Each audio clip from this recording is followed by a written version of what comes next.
In transition. Hello, folks. It is 10 o'clock in the morning at the world-famous Mechanics Institute Chess Club. And is this what we're looking at, Juan, over here right now? Okay. And we have the audio, and behind me is Abel Telementes, the chess room director, and I'm being helped by Juan Sendejas with our computer stuff here. But round 4 is underway of the William Addison tournament, and I'm going to see who's playing. I know on the top board we have Ezra Chambers versus Kyron Griffith. I think both of these guys have 3 points out of 3 games. And the last 2 rounds, it's a 5-round tournament, and the action is underway, and I'm going to be joined by Grandmaster Nick DeFermian at some point today, and so then I'll shut up. I won't talk.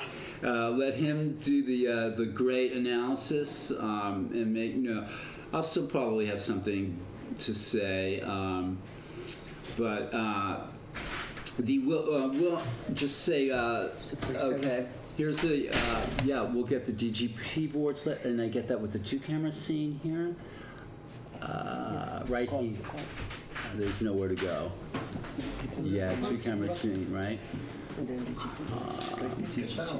Are you sure that we're right? We're over here? Okay. Got that. Okay. Well, we have that's round 3. We want round 4, everybody. Okay. We have Kyron Griffith. Just keep it down to a dull roar in the office here, guys. No, you're good. You're all good. You're all good. We have Ezra Chambers versus Kyron Griffith on board 1. And while those guys are battling it out on board 2, we have a strong expert, Malin Métis versus Ladia Jirasek, who is a newly minted international master. So, hopefully we're going to get some great chess here. On board 3, we have international master Vince McCambridge. He has, I think, 2 points as well, and he's playing Addison Lee. So we're going to look at these games. Just a little background information. We are broadcasting from the world-famous Mechanics Institute Chess Club in the heart of downtown San Francisco. In my opinion, we are the heart of downtown San Francisco. Or proclaimed us as the right. And here is. Are you ready to have a little chat before we go look at the games? Sure. Okay. So let's see. I've got to do this nerdy thing here where I find your name, Abel. Why is it nerdy when you're looking for my name? No, it's always nerdy. Okay, it's always nerdy because it's like singled out. No. Abel Telementes, MI Chess Room Director, and I'm FIDE Master Paul Whitehead, and hopefully we'll be joined by wonderful, great chess players. Aspiring great chess players. Yeah, that's right. Any thoughts about, before we go into round 4 analysis? Well, what's going on? Just everything is really smooth. We have we got the pairings and the standings up online on our Addison page that's on our the chessclub.org site. So that was really cool. So everything was ready to go for the players, and then we got the DGT board set. Yesterday, Follow Chess's servers were down. We found out their servers. Okay. It made some glitch in the inside broadcast because we couldn't do the games inside the room. Is it up now? It is up now, and it's operational. And then we're broadcasting on Chess 24, which is really exciting. And now we're doing our Twitch broadcast. So we have a monitor in the playing hall, the playing hall is above us, and you can't see that. You can't see the monitor that's in the playing hall, which is showing the top 10 boards without computer analysis. So right, and that's why we're doing Follow Chess, and we're working on building our own broadcast where we won't need follow chess. Nothing against follow chess, but it's just going to be a lot easier if we have our own, so we won't rely on someone else's servers. Gotcha. But yeah, everything is smooth. The round started on time. And with the withdrawals and the buys, all the games are contained in the main room. And that's 40 boards. That's 40 boards. It's exactly 40. So. That's good for you, Abel. Yeah, it's good. No tables to set up. Yeah, I don't have to run between rooms, but we ended up having 91 total players. That is a modern day record for a weekend tournament. I'm guessing. How many played in the Rapid with Caruana? Well, but now that's a little different. So it combined in the Rapid, we ended up having about 80, but we closed registration at 80. Right. Because we couldn't use the meeting room because chess.com and Twitch and the Pro Chess League were in there doing various things. So that could have had, 10,000 people playing. We could have had, AT&T, now Pac Bell Park. We could have filled that. Well, it felt like we could have filled it like that on the day of Caruana is an incredible attraction. Hi, Quentin Tanksley. Yes, hi. We have Thank a you super for, fan. We got a great fans here already. It's amazing. Yeah. We want people to interact with us and tell us how great we are. We need the validation. But no, everything is smooth on time. And this is the championship rounds, and people are jockeying for position. We got great stuff in the open on the top two with. We got Chiron against Ezra, and then I think it's Malind against Ladia. The huge games. Chiron and Ezra won their last. They're the only perfect scores, I think, with 3 points. And Ladia Jirosek and Milan Mighty have 2.5, and then I think Vince McCambridge has 2. I think he has. 2, yeah. Yeah, it's 2. It's a win and 2 draws. So, and then there's, the usual suspects in the back there, Elliot Winslow, Eric Lee, and a bunch of other people that are dying. And I predict Eric and Elliot, may, put some pressure in the final round. Yeah. So we'll see how it goes. It's going to be competitive, but what's fun about this is, we have an A section, a B, a C, and a D, and, we got that same jockeying for position and trying to get up there.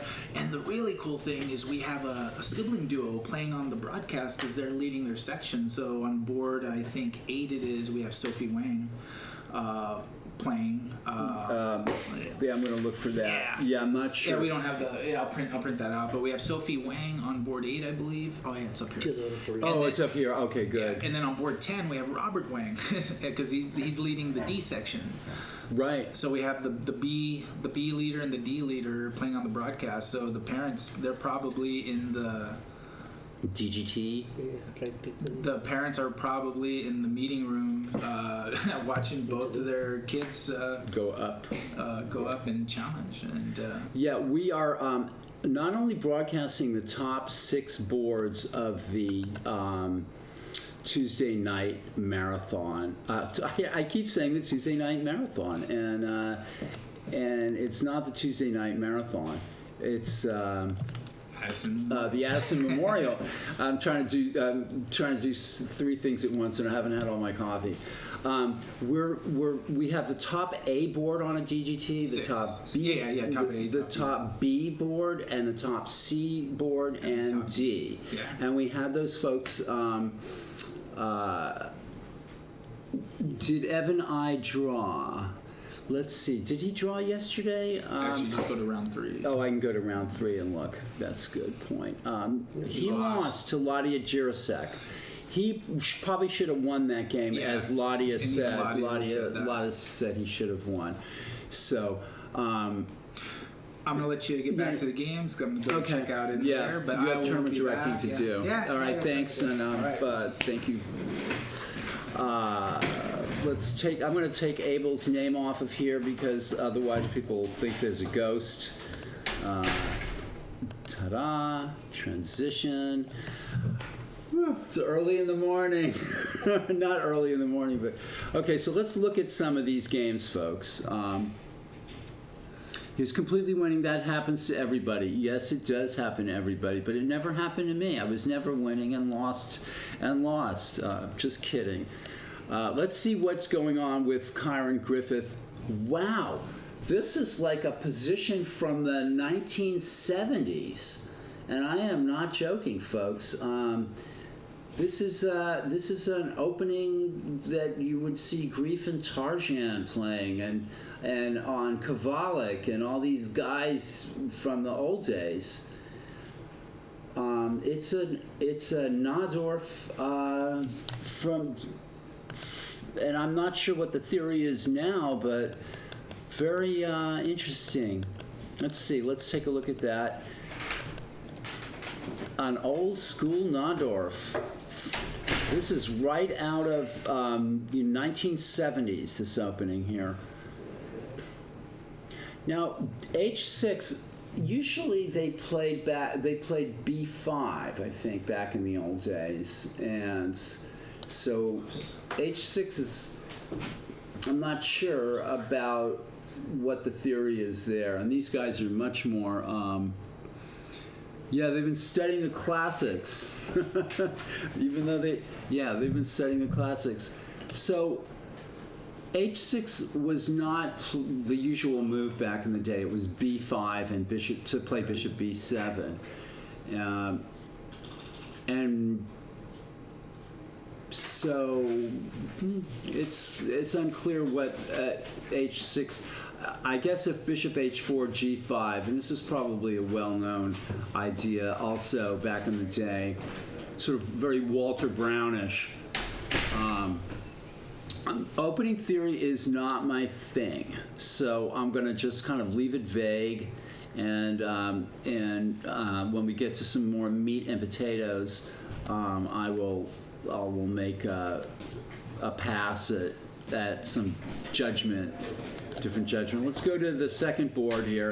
This, by the way, it's shaping up to be a really exciting game for sure. This is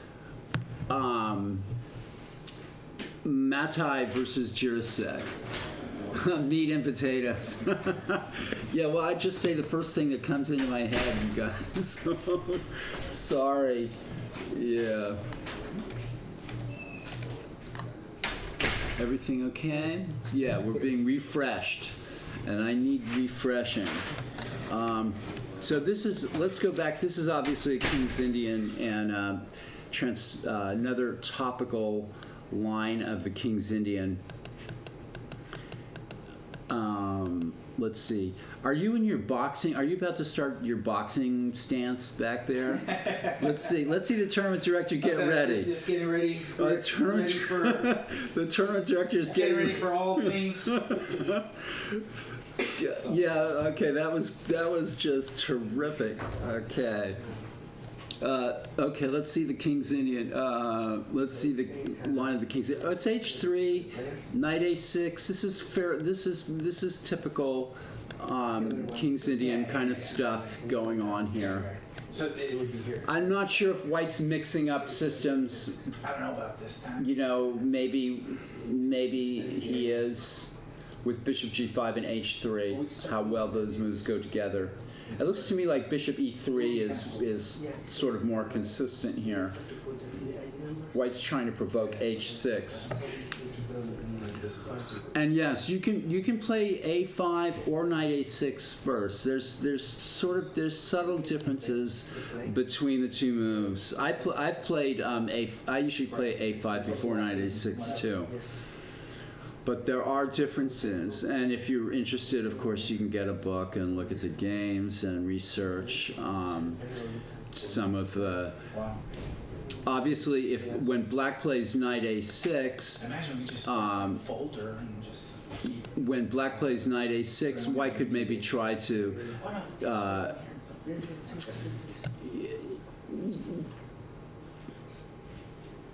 I think White must play D5 here because if E4, Black plays pawn takes D4 and Knight C5, White's not going to want to play F3 and weaken after having played H3. Well, we're going to find out if the queen's better on D2 or C2. I mean, right now he had to play a move that defended the e pawn. I'm going back in the analysis here, and so he played queen C2, and now and so black is just developing. A normal move here might be knight D2 now, and. Yeah, we're off to a sort of a typical King's Indian start. All these questions like, is the queen better on D2 or C2 in the opening, or they're always, there's not usually a hard and fast rule unless it's been worked out in theory. All right, let's take a look at board 3, which is international master Vince McCambridge, who's playing a lot since his retirement with mixed results. He is white against Addison Lee, and Vince is a tough player back in the day. Okay, so we have instead of going for all the theory here with knight b5 and d6 and bishop f4 and the pelican variation, white exchanges here and plays this line. This is another book line that I'm not too familiar with. And all this makes sense. Black has provoked f4 before playing queen b6.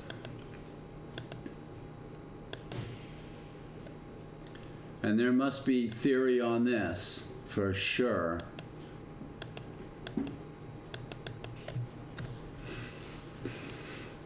I mean, black looks like he's doing well here with the white king at e2. I should have an opening book by me. And Nick DeFermi, I'm supposed to be joined by Grandmaster Nick DeFermian here in a while, so hopefully he'll be able to help me out with some of these opening questions. What is the Bon Cloud? Yeah, is that a name of an opening? Interesting. I'm still like, I learned a few moves of the Roy Lopez, became a master, and then that was basically it. What's the dancing pawn up there, Juan? There was a dancing pawn on top of here. Did you see that? Like a pawn was dancing on top of the. Like a green pawn. Maybe someone sent us something. That was. I think it's some kind of a Twitch thing when people send you things. Is it could be? Yeah. I think interesting. So. If there's a message, we get a little dancing pawn on top of the. How funny! I've never seen that. So E4, E6, that means someone subscribed. Oh, it is? Oh. Okay, very cool. Thank you. Thank you very much. Thank you very much, Quentin. We're like, technically just learning stuff here and getting off the ground, so we don't know everything here. I saw this dancing pawn on, and now it means somebody subscribed. I'm not sure who it was. Was it you, Quentin? Anyway, we'll see. Somebody just subscribed to our channel. And the way that I found out was interesting. There was suddenly a green pawn dancing up and down on there. And I said, Juan, what happened? And then Quentin said somebody subscribed, and I asked if it was him, and he said no, it wasn't him. Where's Quentin at? Where's Quentin, where are you? And are you? And I might have asked. Excuse me, I might have asked you that question before, and if I did, like I said, you're here. Okay. Yeah. That was a stupid question for us to ask. Yeah. Well, I don't know. I'm lost in cyberspace. Yeah. You are definitely here. And wow, that's an interesting. Yeah. Is that right? That position right there? It is correct. Yeah. Vince has lost the right to castle, but he's got a few things. He's going to be able to kick that bishop back and play knight d6 check maybe. And that's interesting. I'm not sure that I trust it, but It might be theory. I'm waiting for somebody to come in and pipe in with their my theory being, kind of old. Let's go to board 4, Evan I versus Elliot Winslow, and this is another Kings Indian / Benoni game here. Evan missed a win probably against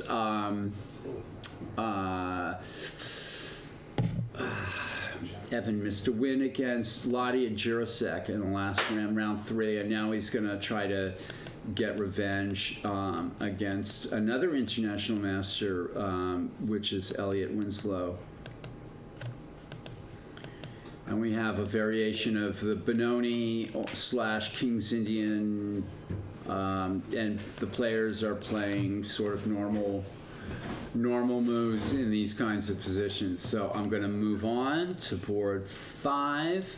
Eric Lee, of strong, the strongest 11-year-old in the country, and we're lucky to have him playing in our tournaments. And he's he played a really tough game against Kyron Griffith in the last round and lost. I think he was probably maybe even a little better at one point, but let's see what happens. We have a Grunfeld defense and the players. White's been scoring. The Grunfeld defense, I think, has been taking a big hit lately, with White just going for mate and destroying Black with all kinds of H4, H5 ideas, and so it's a risky defense for Black now, and meaning maybe, who knows, the King's Indian defense, my favorite defense, these Benoni defenses are gonna make a comeback. But there's been some spectacular White wins on the side of Grunfeld's lately, and like I said, sort of with H4, H5 ideas. Yeah, White is pushing, Quentin. It's definitely sure. And also, there's a rating difference. I'm not sure what Senthil Kumar's rating is, but, Eric Lee is now an established master, and he's White, and of course he's going to play for the win. On board 6, the final board that we're showing on our DGT boards, is 2 experts are playing. I think let's see. No, we have a master playing. Abhishek Malela on board 6 playing Sergei Ostrovsky, who's having a good tournament. He beat Drew Elliot Winslow yesterday, international master Elliot Winslow. These folks all have a shot at, and a few other people too, one more board down, who have 2 points out of 3, have a shot at this tournament. So Sergei Ostrovsky is strong. Yeah, he is. There's been there's a kind of a new thing. What I see is the experts are taking it to the masters lately, especially in the Tuesday night tournaments. And let's see, you don't like Sergei's position, so let's see why. 3 and 4 are inverted. Oh, we've got board 3 and 4 inverted. All right, well, I'm on board 6, so I don't care. Okay, so let's see what's happening. Same as yesterday. But this is fairly. This should be a good way. In this move order, Black should be fine. Now, you could even, I'm not sure if this is booked, but C5 is a move here for Black. Well, I haven't seen it until, because I just made that. Now, F3 is, to me, looks like a move White wants to play, unless Black has some shot with Bishop takes F3, takes Knight F3. No, that's not good. I don't think so. It's getting in one. What about Queen H4 check? Does that work? No, I don't think so. So I'm not sure why black is provoking F3 and why F3 and why provoking F3 is good. You know, black might sacrifice a piece on F3. I could be overlooking something.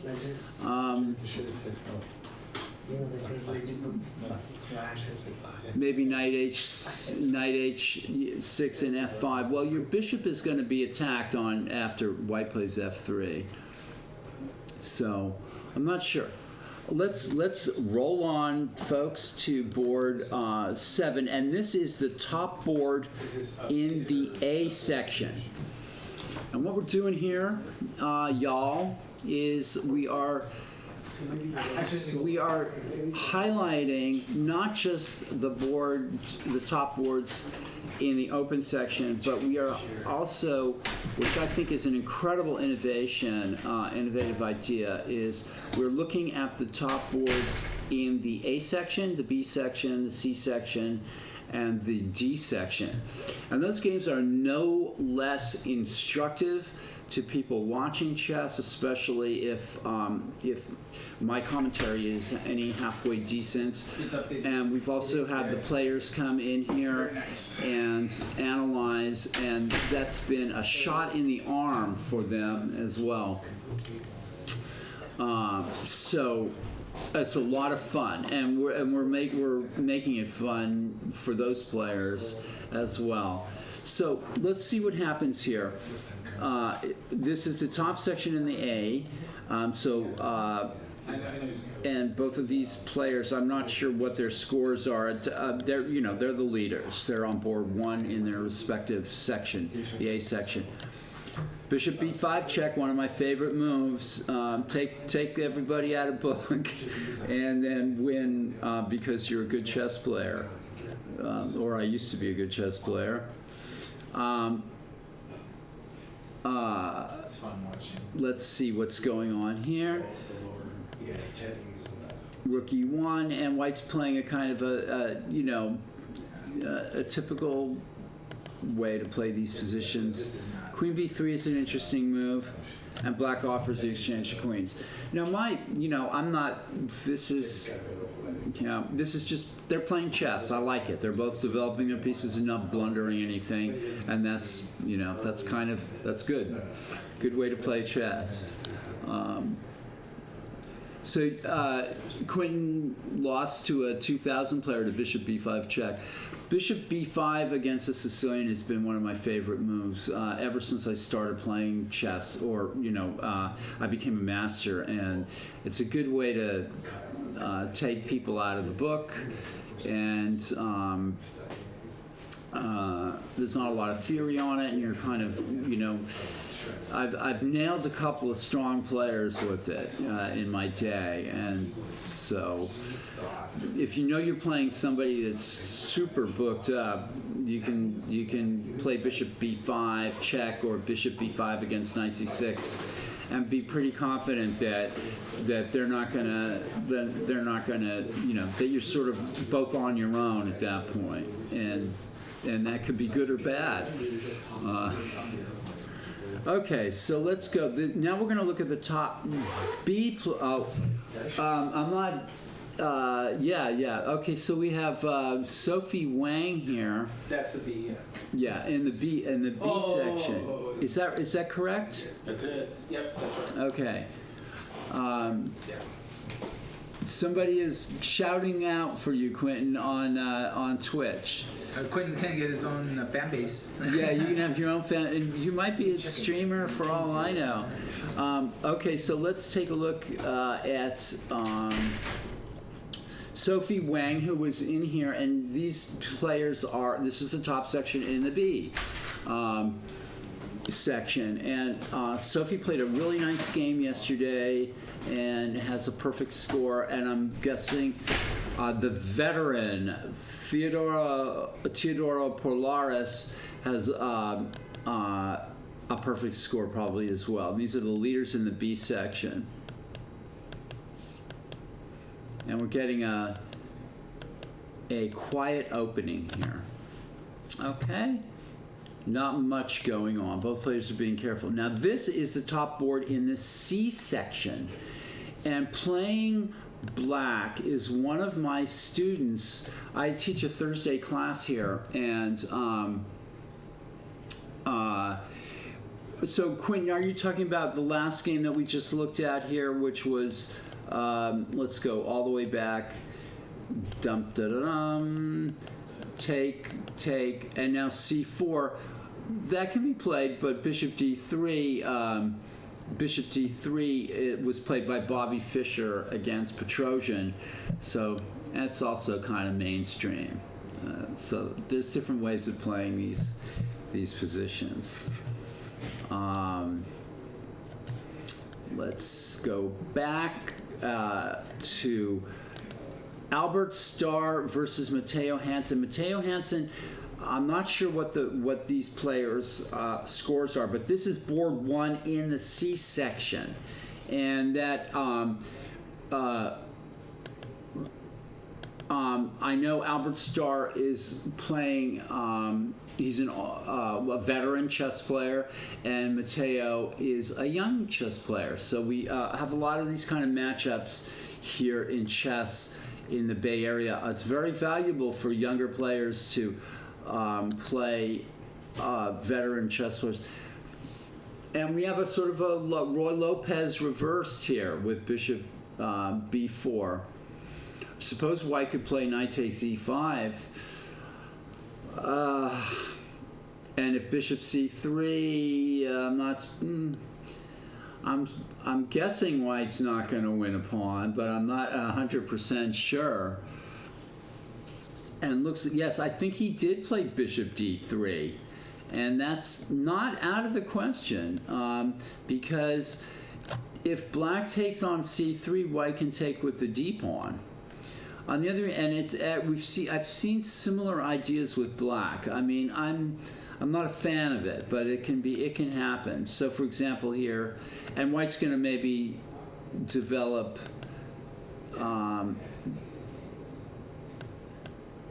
the bishop on b2, but plays this. And now, folks, that just blunders a pawn, with knight takes e4. So Albert, let's see if Albert plays that, and he doesn't. Knight c5 is a decent move, although we have to watch out for b4. Knight f5 is played, and that loses a pawn to bishop takes c3 and knight takes d3. And knight takes e4. So there's been some mistakes in this game. Albert plays bishop takes f5. There was a free pawn a couple of times in this game. Knight takes d3. Black is getting a great game anyway. I'm joined by Grandmaster Nick DeFermian, so I don't now all my opening questions can be. I think you have a great explanation here, Paul. Yeah, you'd have to say white's in some trouble there. Yeah, well, black. This game there's been a lot. Let me get your name up here, Nick, in case people don't know who you are. And I'm going to put your name right there. Boom. And You're getting good with this thing now. I'm just learning. That's okay. You want to pull in so we can see that's good. You've got me there and Abel here, so that's... and we've got chocolates. See, you're out of the frame. When you lean that way, you're out of the frame, and then but I do that all night long. Somebody comes and sits here, and then we're all leaning out of the frame and trying to get used to this thing.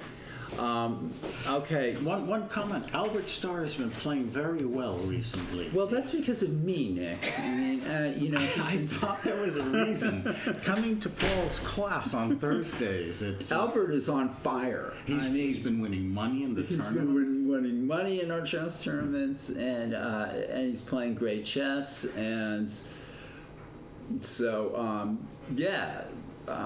but he's missed some opportunities here. Let's see. So I'm trying to get, where's this back and forth? Oh, here's the DGT boards. Okay, here we go. So it's the mouse and the blah blah blah blah blah. One thing that separates Albert from his contemporaries is that he's always playing with ideas and with plans. I mean, that's really, and I'm not joking. He should be an A player, and is probably on his way to becoming an A player with the consistency of his play. He overlooks some stuff, so nobody's perfect. Well, here he's playing so classically. Look at that pawn center, pawn on c6 and d5 and e5, and There's a threat here, folks. So this is the top board in the C section. Okay. Look at that move, queen to d6. Tricky. Oh, ready for e4. Ready for and e4. Checkmate on g2. And he's always trying something, Albert. He's always trying. I mean, that's what whether his idea, in chess they say a bad idea is Better than no idea. better than no idea. And That's Albert is like, he's the guy's full of ideas. He's always playing with a plan, and give him great credit for that, Nick. Look at this g6 move. It's a plan, as you say. He wants to maybe exchange on f5 and open up the g line, move his king to h8, Yeah. rook to g8. Yeah, bad plan is better than no plan is definitely true in chess. Yeah, we have commentary. We have people that are like giving us a hard time. But Quentin Tanksley. Okay, yeah, thank it's you, been Quentin great. Tanksley. Quentin, yeah. We appreciate the support. Yeah, for sure. Let's see what else is going on here. Okay, so this game. Ooh, pawn to e4. I'm not sure he should have broken so quickly because Yeah. White needs to develop that bishop on c1. It's kind of helping him develop. Albert allowed that. Yeah. See, suddenly White's in the game. Okay, so I'm going to say one thing. When Albert plays a bad move, that's not because of me. When he plays a good move, that is because of me.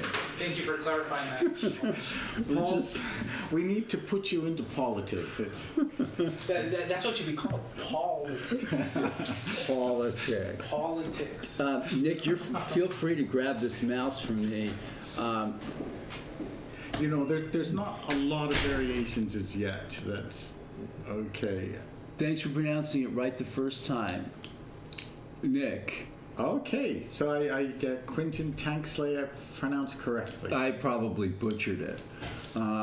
Andre Golbus, good morning. Thanks for joining us. Yeah. We have a look at this knight e2. Oh, a discovered attack on the h2 checkmate. Very, very sneaky. I mean, Albert is just like, there's never a dull moment here. Rook g2. Good defense. Good defense. Knight takes d4. So this knight is like the most incredible knight. I think it's made 10 moves in a row or something. But now that poor knight's in trouble. It's been good, but now it's in trouble. Let's see what happens after rook b1. Yeah, Albert made a bunch of, and now the knight's in trouble, like you say. So can black play d4 and then queen d5? No. If d4, knight e4. With that powerful knight, he would have to sacrifice the exchange on e4. Yeah. I think he could do that. Balmy San Francisco, yeah. I want to be outside instead of inside studying chess. No, I'm just kidding, folks. C5, look at Albert. Well, it's excellent. If rook takes b3, pawn to c4. You can't move pieces. I can't move pieces. We're stuck without the capability to do that. We have to do it on our heads, Nick. Well, unfortunately, the d5 pawn is hanging, and that's quite a pawn. So. Yeah, tricky. Okay. Well, we'll just wait a minute. Can he play? It gets tricky. Oh. Look at this. Knight b5. could be the game's kind of going out of control for Albert here. That's a good move. Yes, yeah, it's suddenly that bishop on h6 is very powerful. You have to worry about the queen moving to the long diagonal, threatening mate. I think Albert's going to lose a piece Maybe here. c4. c4, queen to c3, Queen e5. queen e5, very good. And then something like rook takes b3 is possible, but Yeah. pawn takes b3 keeps you in the game. There's also rook e1 check. Got to watch out. Pawn to c4 seems... Pawn to c4, knight takes queen, pawn take... Yeah, it Queen looks on like b3, knight black's takes, gonna end up exchange ahead. or down, right? The knight at b3 will be hanging. Oh, excuse me, yeah, white the exchange ahead, Yeah. black's down. Oh, Albert, you had played so terrifically. You had him locked up, but you allowed the development was the problem. I think the little 1 and 2 move, as John Grief used to say, the little 1 and 2 move, knight at b3 is going, maybe. The 1 and 2 move calculations, we're going to have to work on that, but, we'll see. Yes, good job, Hansen. Yeah. So- This has been a real struggle. Let's see, what about queen b6 here? And I guess just knight c7, but then you can throw in c4, but then there's going to be, yeah. Yes, queen b6, knight takes bishop on c7, c4, queen to c3 threatens checkmate on g7. Yeah, it's tough. All right, well, let's move on to the top board on it in the D section. And this is looking like a grandmaster game, right, Nick? Let's take a look. There's been some real high quality games on some of the lower boards. Now, folks, that's because you learn a lot here at the Mechanics Chess Club. That's right. People are going up in the world. So we have just a normal game here. Black could play rook b8, right, instead of a6, but this is still within the realm of normal and good chess game. Robert Wang is 3-0 in the D section, and I'm guessing Prescott is too. 3-0 already. Yeah. Well, there was an accelerated. This is the 4th round. And there was there's a 3-day schedule and a 2-day schedule. Sorry, I was having trouble counting. So yeah, and I'm not. Back in my day, I never played in tournaments with staggered schedules and all that kind of stuff. Nick, I'm going to leave you to it. I'm going to take a restroom break here. So here's the mouse. So I have the mic, the mouse. You go up here, and there's board 1. And look at this from the old days. I'm not sure. This is the position that I left it at. So now it's back and forth, the usual chess bombish kind of thing. So I'll be back in 5 minutes. Okay. This pawn to h6 is unusual in this position. It's often played when the white bishop's on d3. Kyron Griffith, he's the highest rated. But Ezra Chambers, he's been playing a lot. He's been sharp. So this game, they're thinking about the moves. It's going a little slowly.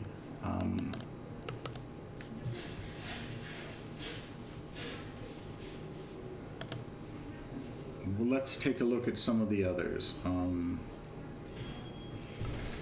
Let's go back to see what happened with Albert Starr and Matteo Hansen. Pawn to c4. Oh, okay. Look at that. So if now queen to d4, bishop e5 stops the checkmate, saves the pieces. But probably he could do knight takes c7, pawn takes d3. Oh, well, okay. Exciting again. This is like Ooh, some kind of rook sacrifice. Uh-oh.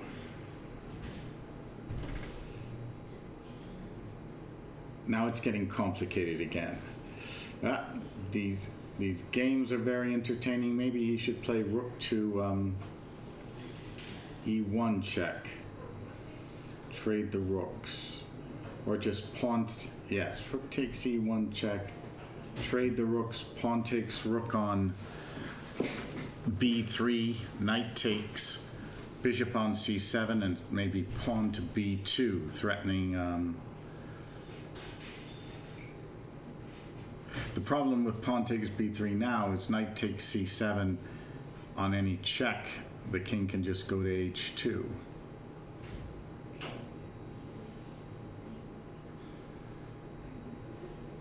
All right, well, more excitement there, but we will go back. Let's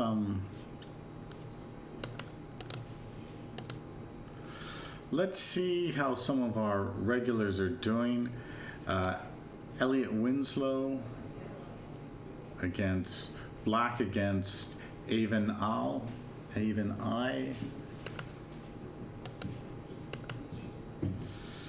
Okay, doesn't seem to be showing that game. Fourth Ward, Vince McCambridge against Addison Lee. Oh, well, we have a Benoni here. That game's just developing. The F3 variation. So that's going to be a good fight. Well, Paul has returned, and I think I have to show him the excitement in the Hanson Star game. Wow. Things have been happening here. This is like the most... I'm more interested in this game than almost any of the others. I mean, or well, I don't know what's going on, but so what is going on in this game? Okay, that check was a very good check. Look at that check by Albert Starr. If rook to G1, queen takes H3, checkmate. So the king has to go up to H2, and look, that pawn could become a queen. What an exciting game. But the problem is Black still has to worry about getting checkmated with that bishop on H6. So if pawn to D2, queen to D4 threatens a checkmate. Not easy to deal with. Okay, Albert goes for the checks. You know, but these guys are playing so quickly that I'm flabbergasted at at how quickly they play as well. You too. You think it's one of those 3-minute games online, but here both play. The time control is that White's used 4 minutes, folks, and Black has used 15 or so. So it's just it's like they're playing a blitz game here. They have plenty of time to think, but they know exactly what they're doing. Oh, I think it is over, folks. That Albert's only getting a check on H1, and the king goes to G3. But it's very difficult defending that mate on G7. Pawn to F6, the queen just takes it. Yeah. No way out. This is, I'm going to have to talk to Albert. I'm going to have to take Albert to the woodshed after this. Well, this has been high entertainment. Yeah. Okay, so let's see. Can we go back to the other games? So, Quentin Tanksley says, very upsetting win. That's, Yeah, I'm going to root for the old guy every time. Yeah, Albert was losing, I think, and I think he is losing still. After just not enough attention is paid to the sort of if I go here, he goes there, and I go there, and he goes there, and so. You have to show me if we can go back on these. Yeah, you can. Because if we click on any move there. If we go back to this position after G6, Albert, you had the game positionally in the bag because this bishop on C1 just couldn't get in the game. It So- was worse than this for White, even, believe it or not, Nick. Earlier on, Albert has missed a bunch of opportunities in this game. Okay, well, more to talk about with you on Thursday evening. Yeah, Thursday we're gonna. I guess I'll take him out to the woodshed, beat some sense into him. Let's see some of the other games. The real pleasures of chess. we're okay. So this is. Now, I'd just like to say that the Mechanics Institute doesn't condone or endorse such behavior there, Paul. That's all right. I think people know I'm joking. Or at least you get away with it. Yeah. Okay, so go ahead, Nick. This is Okay. what we've already. Yeah. Okay. So this not much has been going on in this game. Sophie Wang against Teodoro Polaris. Yeah, every game here is a matchup between young player and a lot of the games are matchups between young players and veterans, and wily veterans. So, and this is no exception. Well, this looks about even. Yeah. Teodoro's done very good. He's exchanging the light squared bishops with his bishop to a6 move. Right. So, And it's going to turn into a 4 knights sort of thing. Yeah, about even here. Can I roll up to the first board again? Oh, okay. So what happened after h6? Let's look. Bishop h4, g5. Didn't Walter Brown play like this? Let's see. H6 is an unusual move. We're back in the 1970s here. What? They're still playing this for White and Black? I'm surprised. Well, these old strategies are still logical. Okay, so h6 was played. Bishop h4, g5. Now, yes, and the pawn's taken on g5, but Black gets that nice e5 square. Right. So what's the theory? What was the theory, and what is the theory here, Nick? You were a Nahdorf player back in the day. What's going on here? Okay, this is slightly unusual, and it looks a bit better for White because the king side's opened up. Right. Yes, you do have that nice e5 square for the knight, but when White gets developed, bishop e2, and let's see. Yes, bishop e2 looks pretty good because queen g5 check would get the queen pinned. I think this is a problem with the early g5 that Black has to worry about being down in development, and so he can be a bit loose on the king side. If he can cover all those squares, he's positionally just fine. Maybe queen h4? Is that a move? So it's White's turn to move. Oh, it's White's turn. No wonder I never became a grandmaster. Yeah, small details. Yes, if I were White, I would go bishop e2 and try to develop on the king side. Right, and take advantage of the leading development. Yeah. Yes. Okay. The problem with h3 could well be your move queen to h4, and that pawn on h3 is pinned because of the rook on h1. Okay. So, let's see. Let's go on to. Shall we go on to board 2? Sounds good. This is we left it off here. This is very convenient for us because we come back and it's at the same position that we left off at, which is good for us. This is where we were. Is White mixing two systems here with h3, bishop g5, and queen c2? Yes, I think so. That's a little unusual, but that being said, it's not illogical. Right. I guess. Oh, g4. There you go. Okay, so we have some moves played here. Now, the whole problem with the King's Indian is that you have less space. So. And Black's trying to play in the center here. Okay.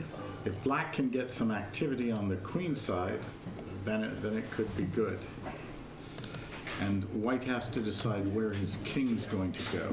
So why did the bishop go to g5 in the first place? Is my question. Yeah, it seems white could have been more efficient with his moves. Yeah, I think black is probably doing well here. Every move has been on point.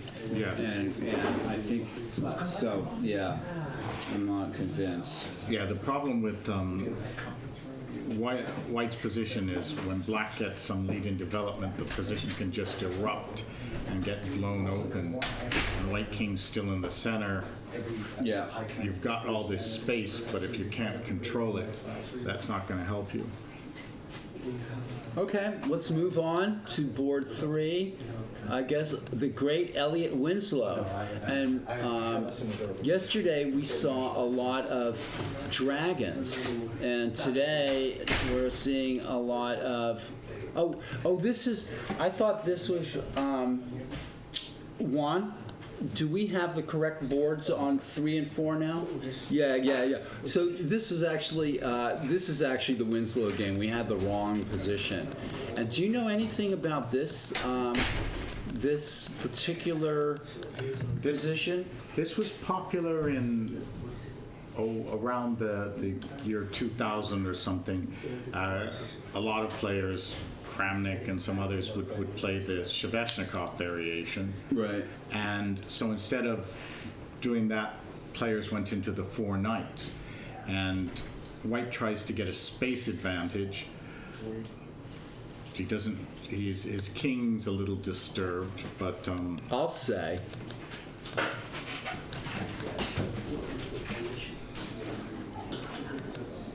But because that bishop on c8 has trouble developing, white seems to be okay.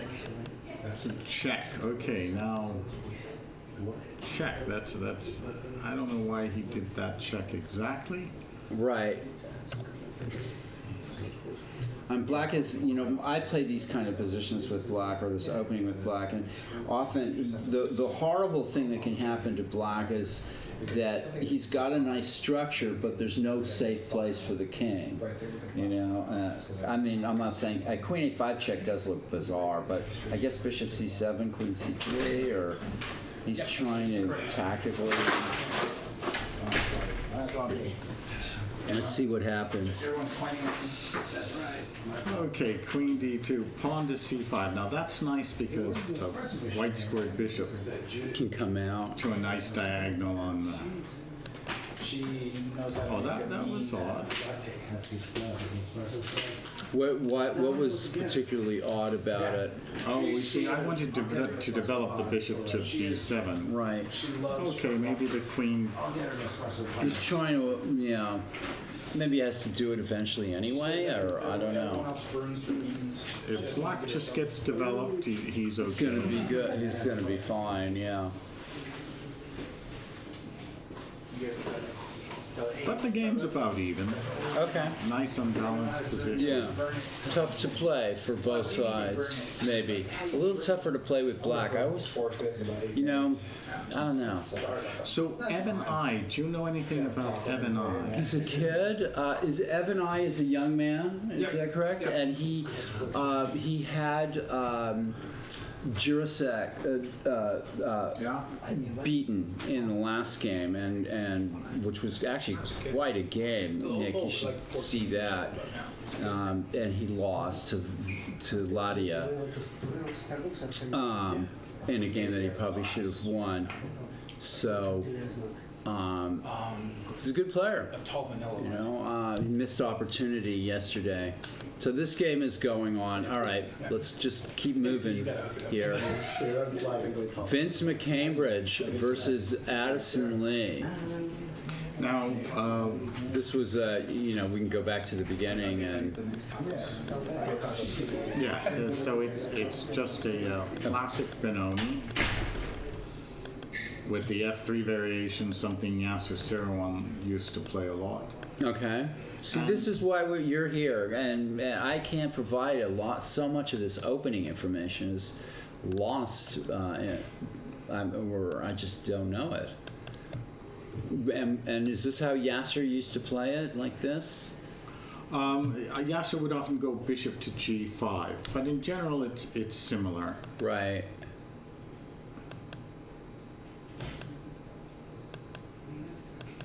Okay, pawn a5 was good, so we're in a sort of a typical position.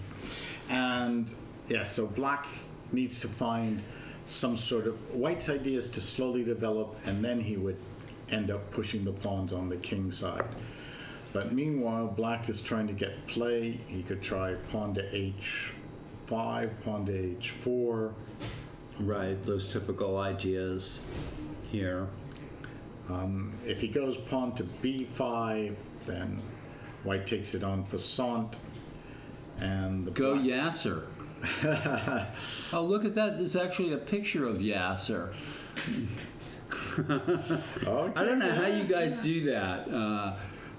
That's Quentin Tansley's put up a picture of Yasser smiling. It's, I guess, one of his happy I was just moments. thinking about Yasser. He liked that move bishop g5 because Petrosian played it, and it was like Yasser was like tried to play like Petrosian, I think, a lot. Did you get that impression from? Yeah, he had the positional style. He had that- He loves strategy. Yeah. It's okay. Emotes. And Yasser has his own emote. Oh my gosh. Forbid that happens to me. Yeah. Yasser, always push him, baby. Yeah. Yeah. And when he's with the chess bras, that's I see. the line he's quoted for.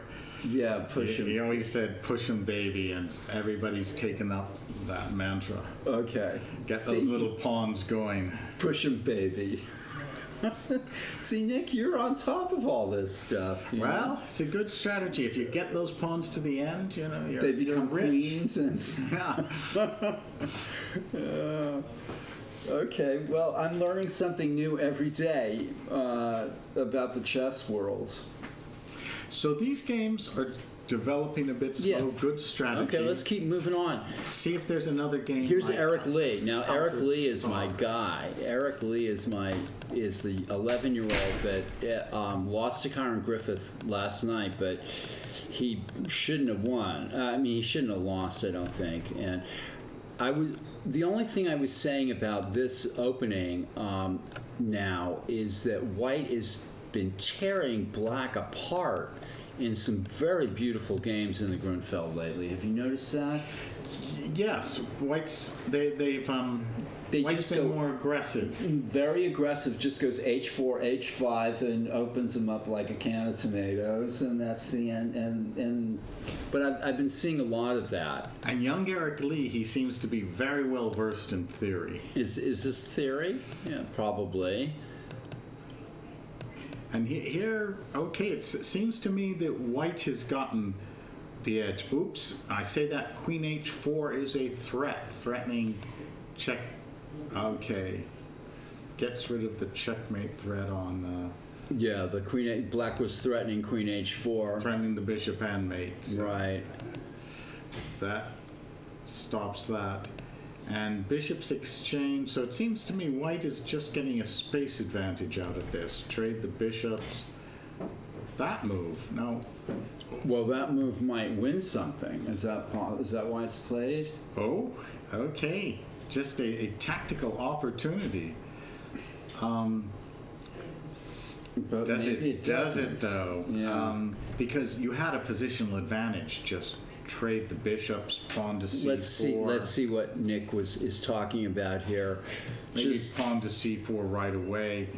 You've just got the edge in space. yeah, big edge in space. So is white making a mistake here? Although Eric, I've noticed He's he's a tactically very accurate, but solid player too, and he's so. now that saves the exchange. You can't take the rook on e8 because your queen on d3 is But hanging. queen e3 looks strong. Okay, he's going to get a tempo on that rook, so he goes queen e3, and he's going for the attack. Let's see. This game has gotten really interesting. Yeah, he played Queen E3, and Eric did play a really strong game last night. And probably if he had only followed my advice, Nick, he would have, he could have done better than he did. So now, very interesting. Pawn to f5. Why? Yeah. Yeah, black would have to play bishop takes f5 because there's the pin on. Right. And then something like rook takes f5. She takes G takes f5 and queen to g5 check gets very interesting. Yeah. That's a perpetual check at least for white, but maybe no more. Interesting. Like you said, yeah. Okay. Can white just try to take some queen c5? Oh, then bishop a2 regains the pawn over there.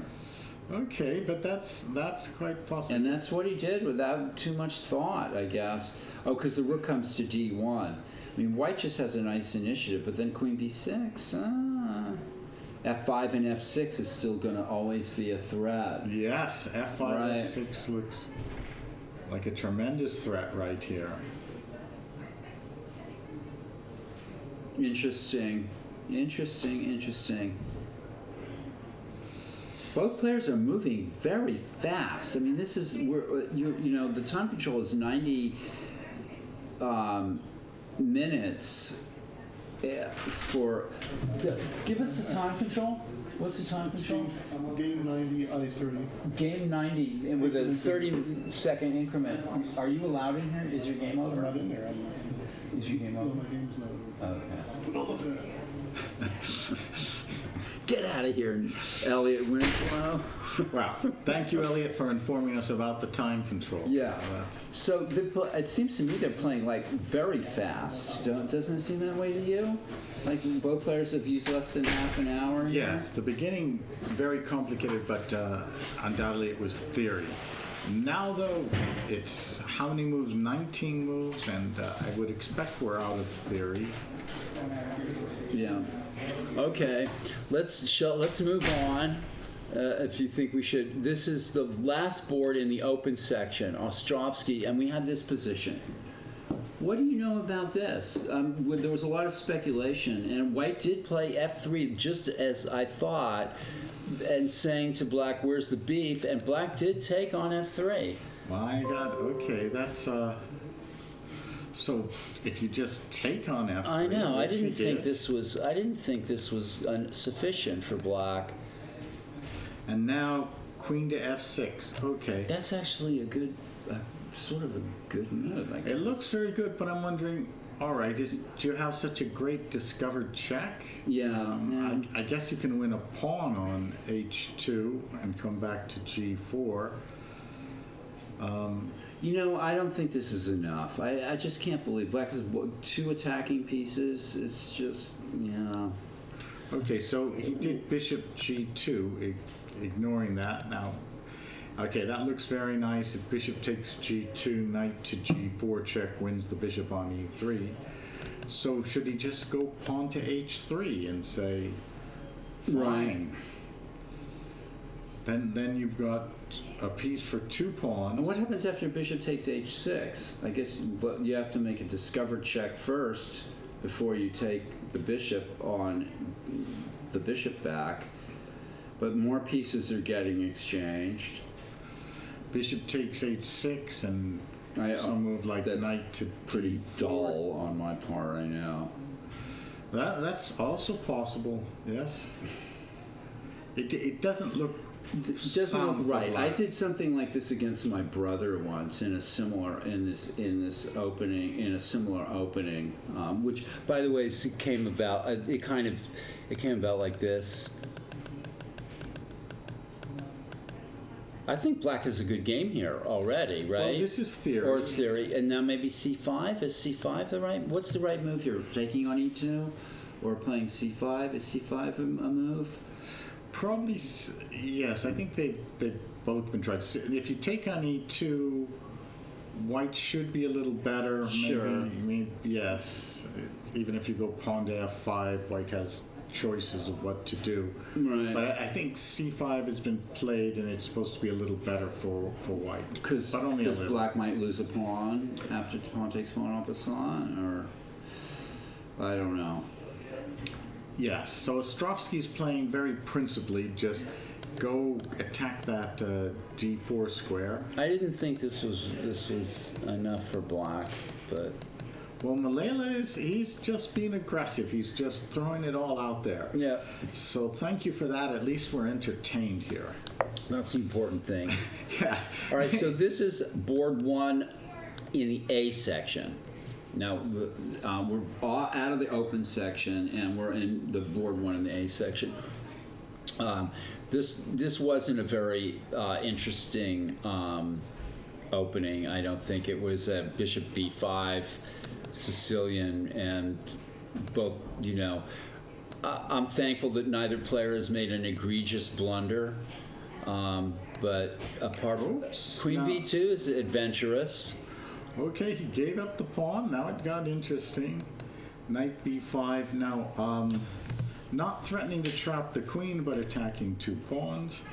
Oh, and look at this next move. Knight takes e4. So that's an amazing move. That's actually kind of an interesting and What a great move from Ashik. Ashik is Uzman. Yeah. So So- that's 2 pawns black is ahead now. That is a great move. Yeah. I can't take with the rook because the rook on a one hand hangs. If you take it with the queen, the b5 knight hangs. What about rook b1, rook a b1, And then you'd probably play queen to c2. or queen f2 check? Oh, I'm sorry, queen f2. Yes. Okay, so that's just a shot, a big shot on board 1. He takes with the queen, queen b5, rook b1. White regains a pawn, but this was no bargain for white. Oh, Okay, queen has to guard the rook. Tries to trade off the rooks. black is clearly just a pawn ahead, Yeah. right? So clear pawn for black. What a shot. Yeah, That's- nice game. Knight takes, we'll go back there where knight takes e4, the move of the day thus far. Very nice. Very nice. That's board 1 in the A section. Okay. Okay, let's go to board 1 in the B section. Sophie Wang, this game, again, we left it off here. Let's see what happened. H6. Take, F4. All right, going for the attack. Yep. We like it here. Okay, this game is just going on. Let's go to the top board in the C section. Oh, Albert. Okay, so let's see how this game finished up here. It went boom, boom. This game was a bit. We're going to have a little conversation with Albert here, who played maybe a little too aggressively. It was going so well, Albert, and yeah.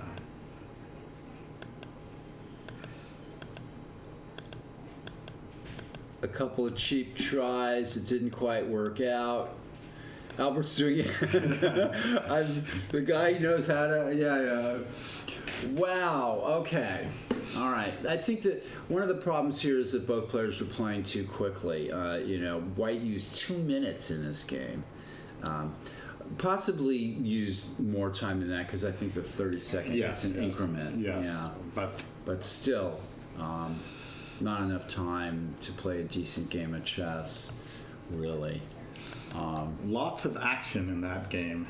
All right, this is the top board in the D section. We left it off here. Both players are playing very well, and I'm not sure about E6, but it's not a horrible move. Both players are playing carefully. And this they're transposed to a kind of closed Sicilian. Well, it was a closed Sicilian. right, and Rook B1 is played a little early. Maybe didn't need to be played right there, but it's looking like a chess game. it's certainly not looking like that crazy Albert Starr game that we're just looking at.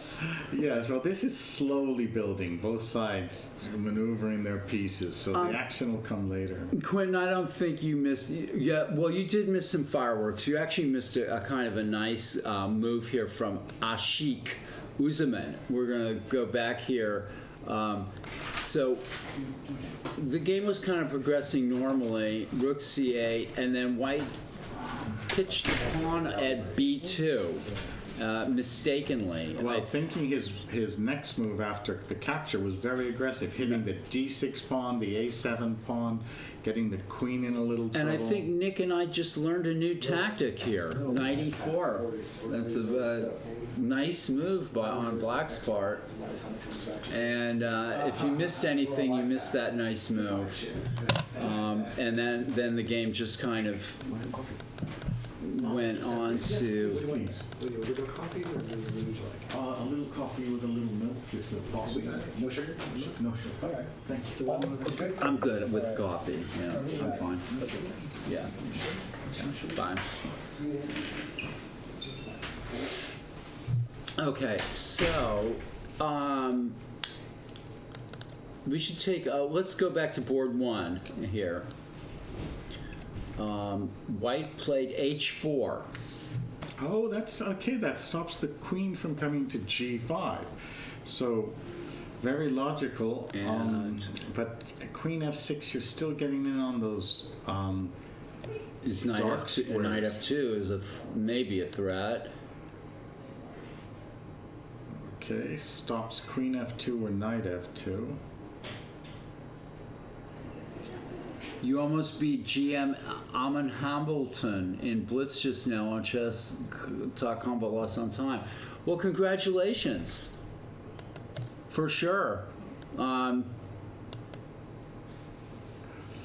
Black's going for the exchange of queens, seeing that this game's taking a strange turn, isn't it, Nick? Good. Both players being very aggressive here. Chiron just running in there with his queen, trying to get control of those black squares so that the knights are working out. And Ezra, he's keeping the queens on. He's trying to mess up those knights. So bishop takes g4 is a big threat. And ooh, what does black do? Queen f4, maybe? But then rook f1? Queen f4, rook f1 looks pretty strong. Yeah, it looks really strong. You know, I've paid a lot of, Chiron Griffith, I've paid a lot of attention to him. We've seen a lot of his games since it is possible Black could lose a piece here somewhere along the line. He's very strong positional player.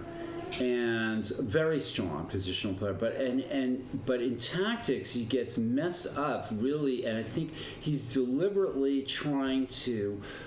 This is my guess. He's deliberately trying to play tactical stuff because he recognizes that that's a weakness of his, and he's mixing his games up. I mean, he lost to Elliott in a crazy tactical game last Tuesday night marathon. He was lost. So my feeling about Chiron is he's trying things. He's trying things to take another step up as a chess player. And he'd come play in the Blitz tournament and get and as soon as the pieces started flying, he'd make blunders and stuff like that. Okay, so you have personal experience watching him play. I think Chiron is maybe working on his game in a way. He's a young, strong 2450 FIDE master with an IM.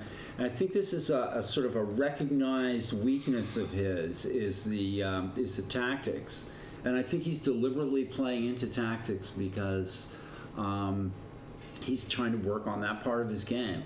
Whether it works out or not in the long run, I don't know.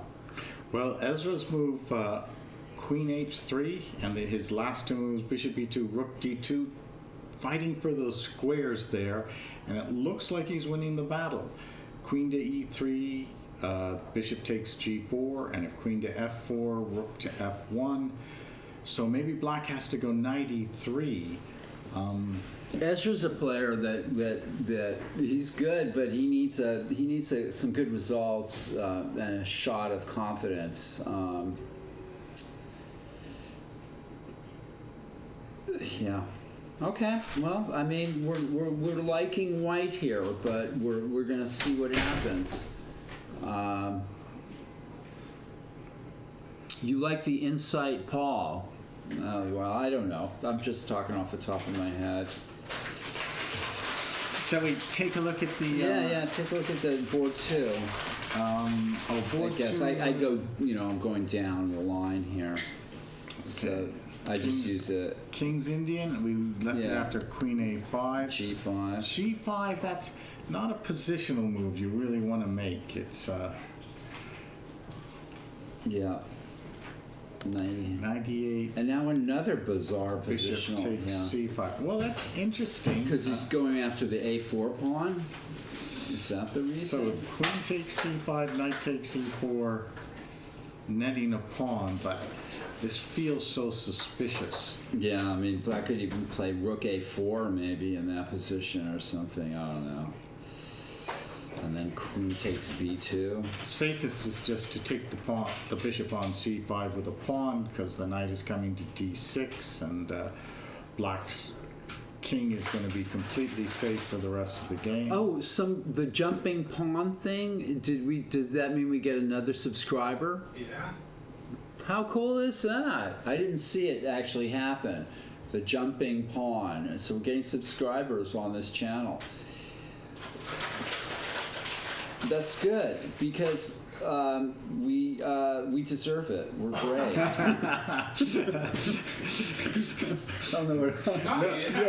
No argument to this. Yeah. Why be modest? Okay, so Okay, let's go to the next. I think we're seeing Ladia. I think this is an amazing thing to have a grandmaster looking at C players' games and B players' games during the. There's nothing like it. Yes, but we'll see if it helps my track. Yeah. Okay, so let's go. What's happening in this game, Nick? Okay, we left off. Right here. Ev and I against. You can use these arrows here if you want. Okay, let's Ev and I against Elliot and- Winslow. Looked about even. A3, looking to be aggressive. You're gonna come on the show soon? Awesome! Come on down. I think I know. I should know who you are, Quentin, but come down here and surprise us. You probably introduce yourself, and my brain is just. So A3, Well, Nick. That's guest appearances. That'll be good. yeah. A3 has an idea sometime B4, but the sly old fox decides to block it. The great Winslow. So now Rook E3 ideas. Rook takes Okay, E3. that would be quite a sacrifice, yes. Yeah. Rook takes E3, bishop takes F4, winning the H2 pawn and controlling all the dark squares. Very nice idea. Yeah, A3. I don't like it. I like Elliot. So Evan stops that, Okay. guards that. And then what happened? Okay, so then bishop A6, so that if the rook on B3 is attacked, it can be supported by the other rook, doubling on the B line. You have to say that sequence has worked out well for the old guy here. Right, and that's what we want. I gotta root for some of our young stars sometimes. Yeah, they'll have their day, but That's for sure. they're already having their day. Maybe Evan should do like Queen C2 and Rook D2, double on the D line. Be prepared to give Queen up. C2 is going to stop Rook over to B8 because of Queen H7 check too. Okay. So, but I guess you could play Queen B6 or Queen. It looks like he's played it. Yes, he Yep, did. okay.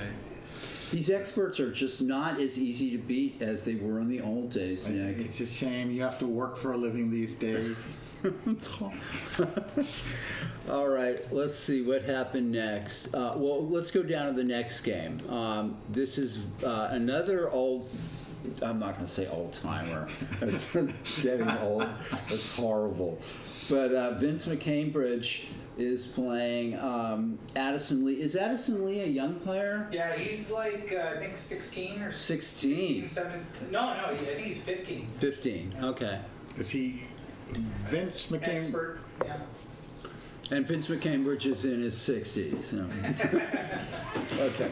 Just to get that. But he's an international master. Oh, yes. Yeah. And John, Vince McCambridge been involved with the club here for 40 years. Yeah. Former president of the Mechanics Institute. Wow. And I didn't even know that. As the trustee, the president of the trustee? Oh, well, he was on the board of trustees for at least 20 years, but As president? Yeah, he served as president for some. Okay, some so time I didn't. also. Those are those little details I don't know sometimes about. Just call him one of the old guys. Yeah, okay. As long as he's not in the room, because Vince. Vince will. He asked if you were here, and he wants to talk to you. Yeah, at some point. See him after the game. We can take him to the woodshed if you think it's necessary. But he's playing well so far. He's Okay. got the 2 bishops. It's Let's see what looks happens. like he's got some advantage here. Okay. Just slight advantage, but Slight advantage for white. Okay. 2 bishops. He played a space. curious game yesterday, but that was yesterday. Okay, let's see what's going on with this game. We left off here, Nick, I think. Yes, this was exciting, cutting-edge theory. And that sequence happened. Rook b2 instead of rook d1. I guess white wants to keep some, I don't know. Now, there's some threats, so let's see what... I see. It's difficult. Okay. Excuse me. Rook c8, very nice, aggressive move. So that bishop finds a safe haven on c4. You may have given up a pawn, but... Okay. And black is getting some activity. Some activity. Looks like white can maybe win a pawn here, but... This game could peter out to a draw if white's unable to sort of exploit his initiative here. I guess if he loses the e4, Well, maybe he wants to go pawn to e5 just to save the pawn. If rook takes c3, then rook takes b7. It turns out pawn ahead for white, but... well, then rook b7, queen b7, queen f2, queen d4 a check, and queen f2. Yes, and then you'd have to do something like queen to b1 to guard And that then rook. oh, I see. Oh, but that would work. Queen b1 would work. Yes, but black gets a bit of activity for the pawn, and all the pawns on one side of the board. Right. So it's been a good game. Well played by both sides here. Mm-hmm. I mean, it could be one of the games we see in one of those big European tournaments. Okay. So, shall we move on? Move on. Oh, white plays f5. Okay. Okay. Going You like for that. it. Not caring about a little pawn. Just grabbing the And that initiative. makes sense, too. Oh, that becomes really interesting. That is No, a that's threat. got to be the move, right? Just before black can exchange anything more. Yes, and there's no checks on d4 or anything. So black can play rook on e takes e4 here, and white, I guess, can open up the rook takes b7. Then. Rook takes b7 and the f and file that's, opening and up. that's just that looks like it. There's almost no defense after Yeah, rook takes that- b7. Yeah, that f7 pawn's a goner. So Boy, we're so good, Nick. You know? okay, that is quite a threat. F5 is excellent because if you capture it, the e pawn captures, and you still have the f6 threat. But Yeah. there's no e pawn hanging. So excellent move. Yeah, by Eric. excellent move. Okay, so we'll assume that black is in trouble there, maybe. Let's go to this game again. Okay, what happened here? King f2, Queen F6, King Bishop G2, Knight H6, H3. Okay. And The discovered checks are not apparently devastating here. Knight D4, King E1. so, yes, you've got a plan there of king to D2. You know, it's just get that king over to the So safety if knight, of but the queen problem side. is, what if Knight F3 check? Oh, then you can take and play King D2. Play king D2. I think you've just got a, clear material edge at that point. Yeah. So, yeah, it's been fun. And black is burning time for, this is not going maybe the way that he wanted it to go. Yes, when you have all these white pieces around, your king is safe. And just get that king to D2. There's Yeah. It's a material imbalance, but it's not the right kind of material imbalance, I think. It's just... And there's not enough... well, in this game, greed has been good. Greed is good. Yeah. So Sergey, that's well done. Okay, all right. And black just castles and says, "Okay, I'm gonna do that." That's probably a wise choice. I mean, the best thing for white to do is not to panic. But the King D2 idea is obviously,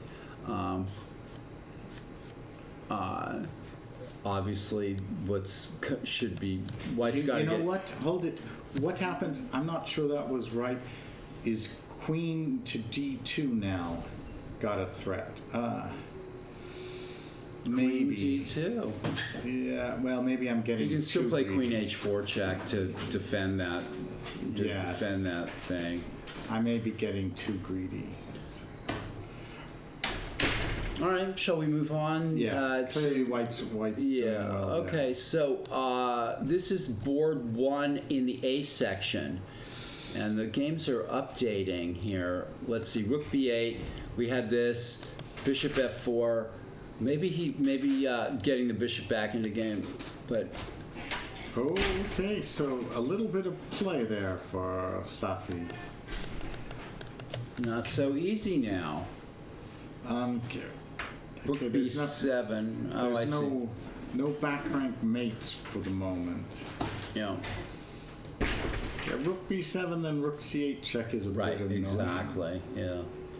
Not easy, and white's getting a little bit of play here.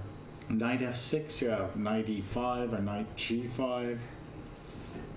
So, yeah, the Zeke was maybe a little careless in giving him some play. And where was that Rook B4 move was maybe to blame here? Bishop F4, maybe Rook B4 is too active or something. You Or could should keep the play Rook- safe with Rook C8 Rook and C8. just Yeah, trade things. exactly. Yes, you could be boring and Boring sometimes. nice pawn up. That's what Carlson would do. I Take like the Rook pawn C8. Yeah. and Okay, words of wisdom. Sometimes you have to be active and crazy, and other times you have to be boring and safe. And knowing when to do what is kind of separates the good players from the weaker players. That's very true. Privileges of a grandmaster. oh, thank you. Hello, very everybody. much. Hello, thank you. Coffee, very needed and appreciated. I already have mine. Mine is from Game of Thrones. Okay, let's move on here to the top board B.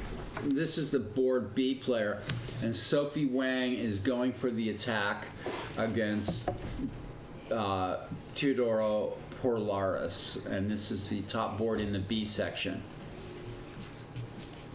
So the game's heating up a little bit. It looks to me like Black could play E5 maybe here. Yeah, I rather like E5 also. Yeah, okay, we'll just leave it for what it is. About even chances. Okay, and we know what happened with Albert Starr. So this game was quite an amazing game. Actually, my favorite game of the day so far. Yeah, it was high entertainment. And now Sophie's brother is playing on top board on board D and has gotten this position. Let's see, how did this happen? After knight e2, b5, and there were some exchanges, and white pressed through with f5. Is g5 the move after f5? Well, G5 is dangerous. That although I suppose it looks to me like white's got something of an attack anyway. Yeah. Both knights over there, the f5 pawn leading the charge. So some edge, and yeah, black's not quite set up the pieces the right way. So G5, an attempt to stem the attack, and maybe white should play H4 anyway. H4. Just breaking up those kingside pawns. Which is the Karpov move? G5? Is that a Karpov move? Maybe, or I think Karpov would have played the white side. Oh, pawn takes E6. I don't like that. too soon. Oh, that was your pawn that kept the white pieces out. Yes, that Prescott, that was a little too fast. All right, Nick does not like that move. Pawn takes E6.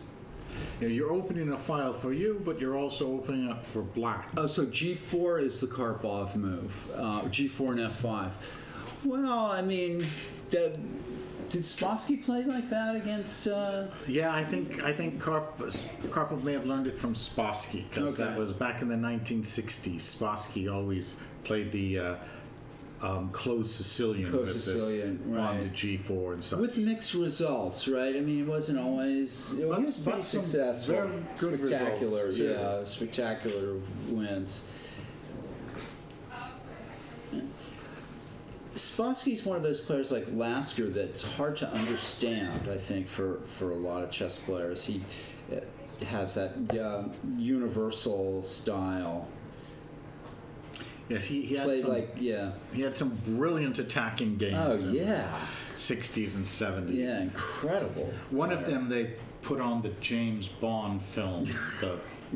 That's They right. showed the final combination. Kronstein, I think, is the guy's name.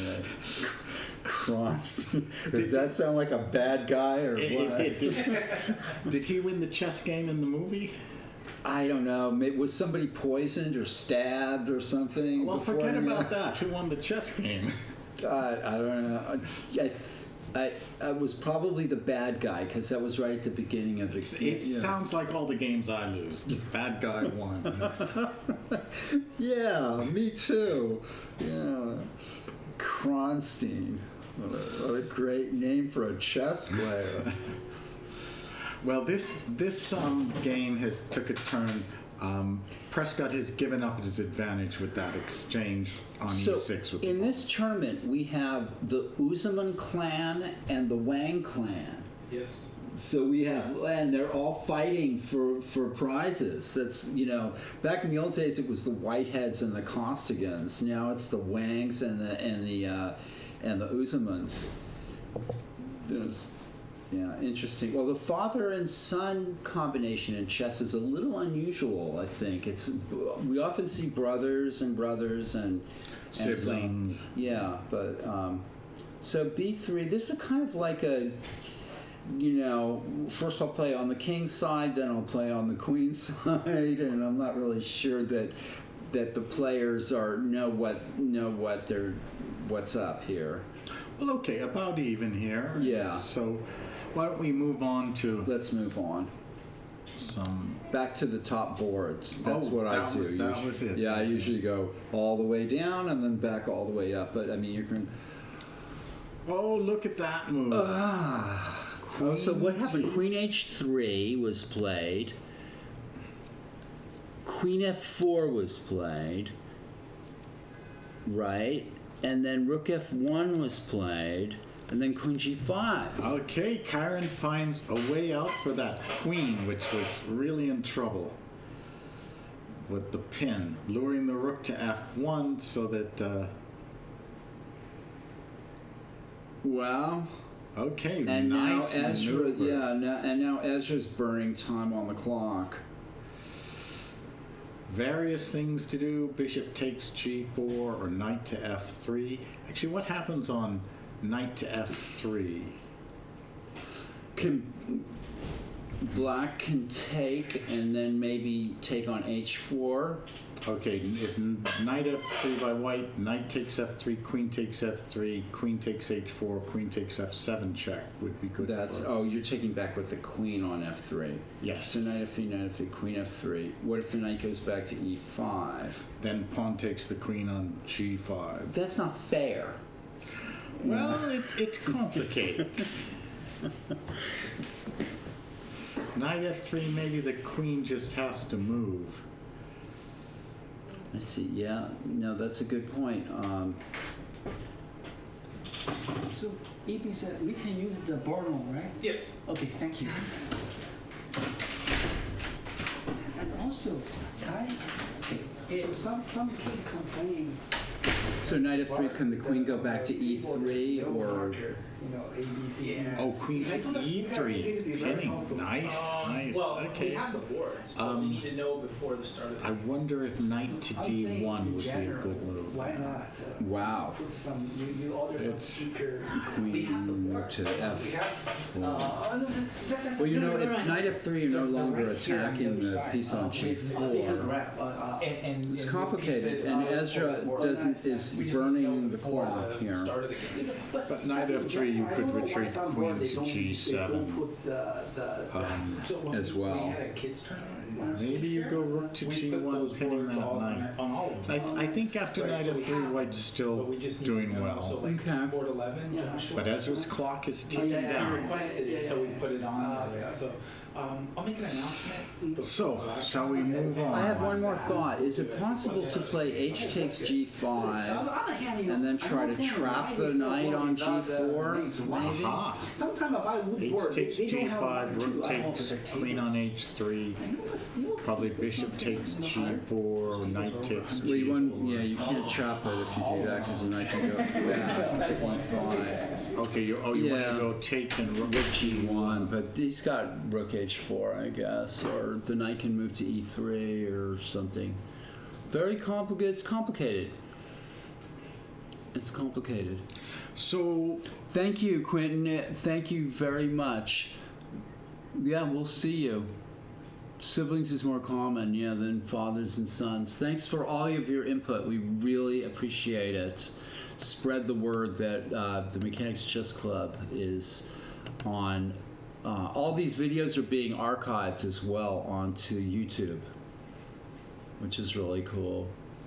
So what happened here? okay. Ladia allowed... Oh, so he took the pawn. Did he take the pawn at a4? We can go back. Okay, we go back to the knight to c5 move. Bishop takes c5. I would have taken with the pawns to just keep my material. Okay. So He took with Ladia the took with queen. the queen and gave up the a4 pawn. Okay. Queen a7, knight c3, and Go. yeah, this is Well, then he said he wanted to make a breakout and tried to open the F file so that the queen and rook could hit that F. Both players are playing very principled sort of chess, and that's also going to over. So is Bishop G4 any good? Well, that's what he played. So Bishop G4 is positionally logical. Get rid of your bad bishop for his good bishop. So he's probably wondering, should he play F5 or take and then take on G5? That gives, white has to think. Pawn F5 is reasonable. Yeah, that's quite reasonable. Taking on G4, pawn takes G5, that's more static. But black looks like he would get a good game there with being able to play rook F4, and I don't know. I The mean, problem with this bishop would be kind of yes, locked in. entombed. If, Right. So, very nice move, Bishop G4. You can always get it back, Bishop F6, Bishop D8, and out that way sometimes.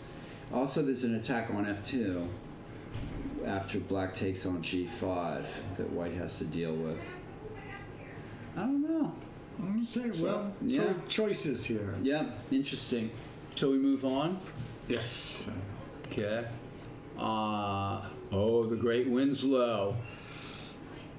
Let's see what happened here. Well, a lot has happened here. Bishop A6, Queen C2, Queen B6, Rook D2, Bishop C7. Oops, okay. Wait a minute. Okay, yeah, I can't take on C5 because that's check, right? Bishop D1, and that seems to trap the rook. Sacrifice the exchange, kind of forced, but yes, okay. They Imbalanced. well, at this point, it's an I exchange. think Elliot sort of had to do this in a way. He got him. His bishop D1. If we go back there, bishop C7 seems a bit odd. Well, the threat is to double on the D file. And I to guess. yes, Queen B6 seemed a bit odd. Yeah, these positions are tough to play. But he didn't want to move the rook on H8 for losing that. Yeah, for losing that pawn at H7. Very tough. That queen on C2 does a lot. That Yeah. guarding the pawn, hitting the H7, and maybe- allowing the doubling on the D line. Maybe A3 was the right move and the right idea. I don't know. Yes, well, when the rook came down to B3, it was a matter of timing, whether it does a lot or whether it gets trapped down there. Right. And G3 was a very good move, just holding all the king side, so then you could focus on the queen side. And bishop A6, I don't like that. It's possible Black should have played A5 and tried Yes. to sort of hold the queen side. That A5 way. would have been, I think, Maybe instead of much- Rook B3. Well, even here, A5, because then you can go pawn to A4 and hold the rook. Right. But also A5 would just kind of hold the, Yes, hold the position in general. I think So- Elliot might have taken the wrong turn even with Rook B3. Well, but bishop A6 definitely didn't. He didn't Yeah. see the power of queen C2. Eyeing the rook and the H7 pawn. And maybe you should just go back with the rook, but queen B6, rook D2, very powerful, threatening to Yeah, double on the simple. line. Sometimes forcing And moves, bishop yeah. D1, there's no way out for that rook.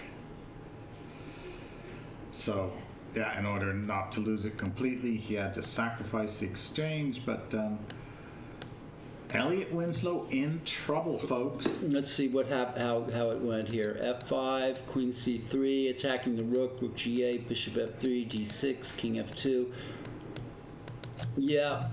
Oh, definitely in trouble. However, folk, don't count the old fox out. We have seen him, his comebacks, his swindles, playing in the Tuesday night marathon for years. So He's only an hour down on the clock as well. No problem. no problem. Actually, Elliot, despite his score, is having not a very good tournament, and Evan I is having a good tournament. He, even though he lost his last round, so I think there's a question of form here going on too with these guys. Okay. So- Well, this is looking bad because pawn to B4 is coming, opening the queenside lines along As well with as the the material. obvious rook attack on the E file and Yes. Although maybe that one can be guarded against. right.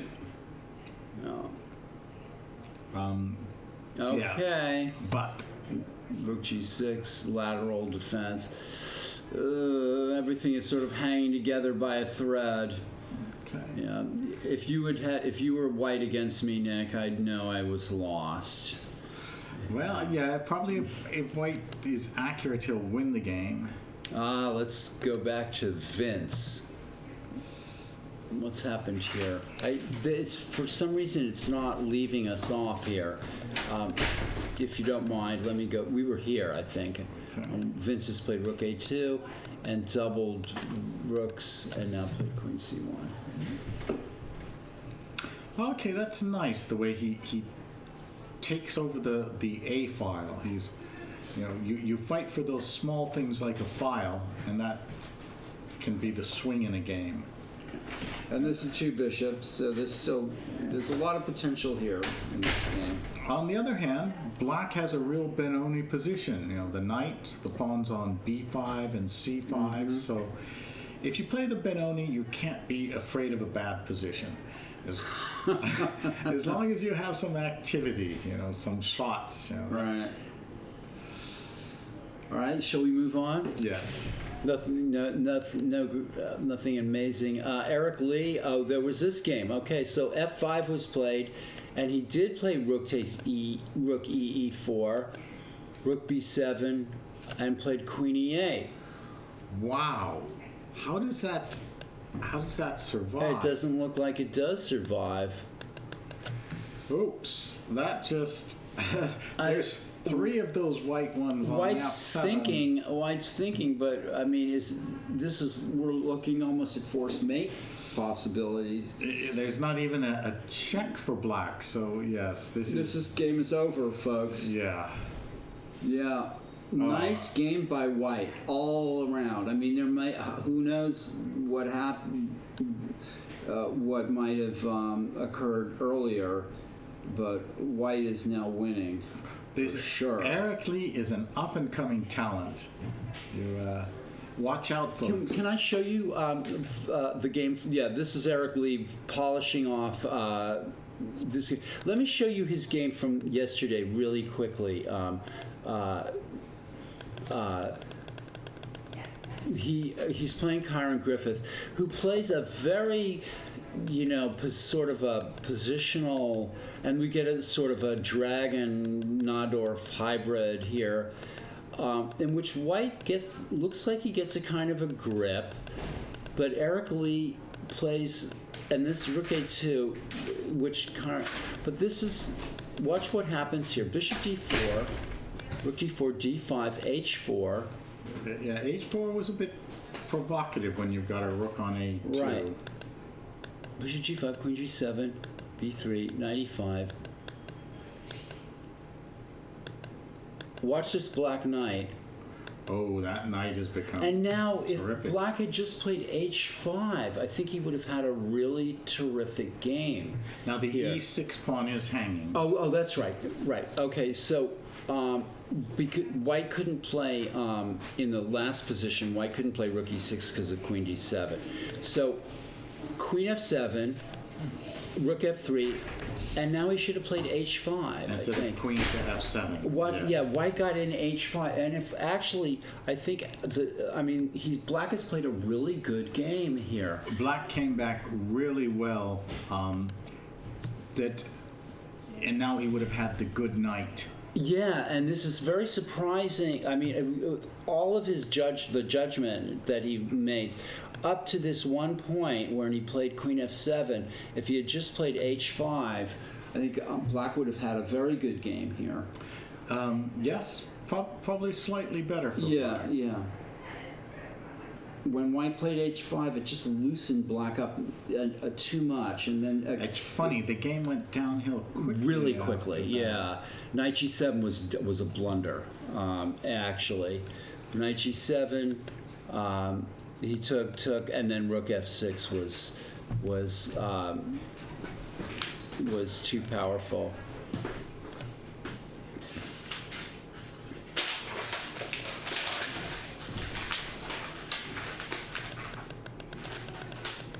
Yeah. So anyway, I just wanted to show you that, Nick. I think Eric Lee is an up and coming star, and we hope to see him in not only these tournaments, but in these, hopefully in the junior championships and world youth championships. So where's the forced mate, Nick? Well, okay.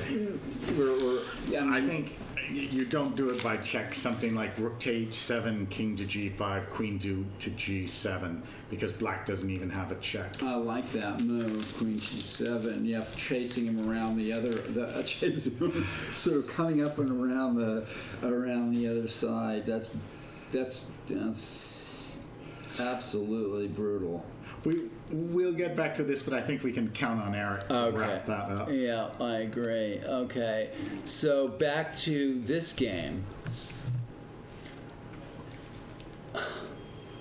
Okay, so again, playing logically after sacrificing the piece, but well, white is just better.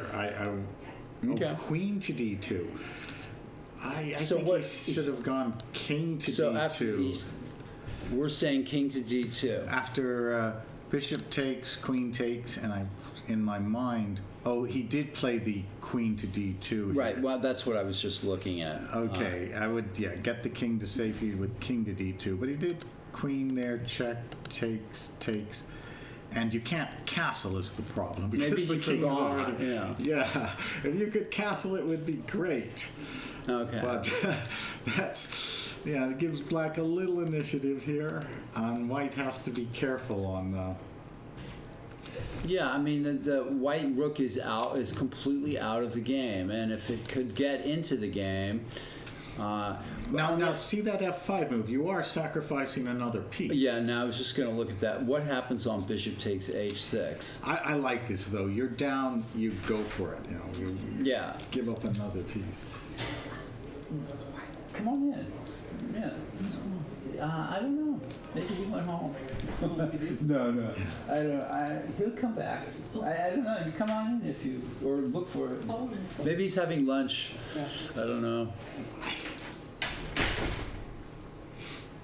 Bishop. Okay. Well, let's say if the bishop takes the knight on h6, pawn takes pawn on e4, threatening checkmate.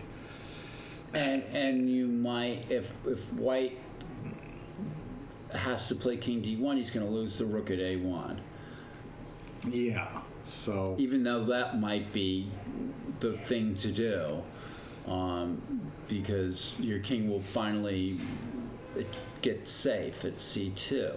Yes. This is okay. This has made it messy at least. Right. I'm sure it's still good for white with accurate play, but. Yeah. It's gotten messy. Maybe you have to go knight to g1 or something, queen g3 check, queen f2.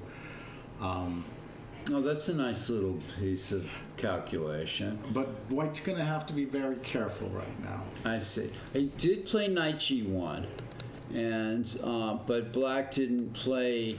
Black played queen h5, Okay. and pretty quickly as well.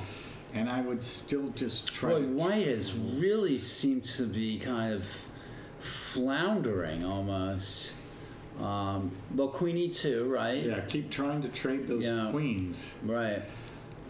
So it's still better for white, but Okay. something could happen. And in both this players are game. sort of starting to drift into a little bit of time issue. All right, so let's move on to the top board one, the top A player board. Rook b4 was kind of a mistake, we thought. Maybe black is being forced into sort of a passive, but now another pawn bites the dust. Okay, active play, but Can white Is it- gang is up it- on g5? is it good?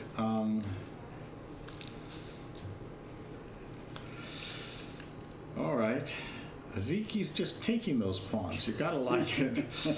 Just take the pawns. Um, I don't know. It looks like black should survive this. So he decided to yes, I think it's good for black. And what do you want to try knight exactly? g5, Yes, but maybe. then f6 even maybe.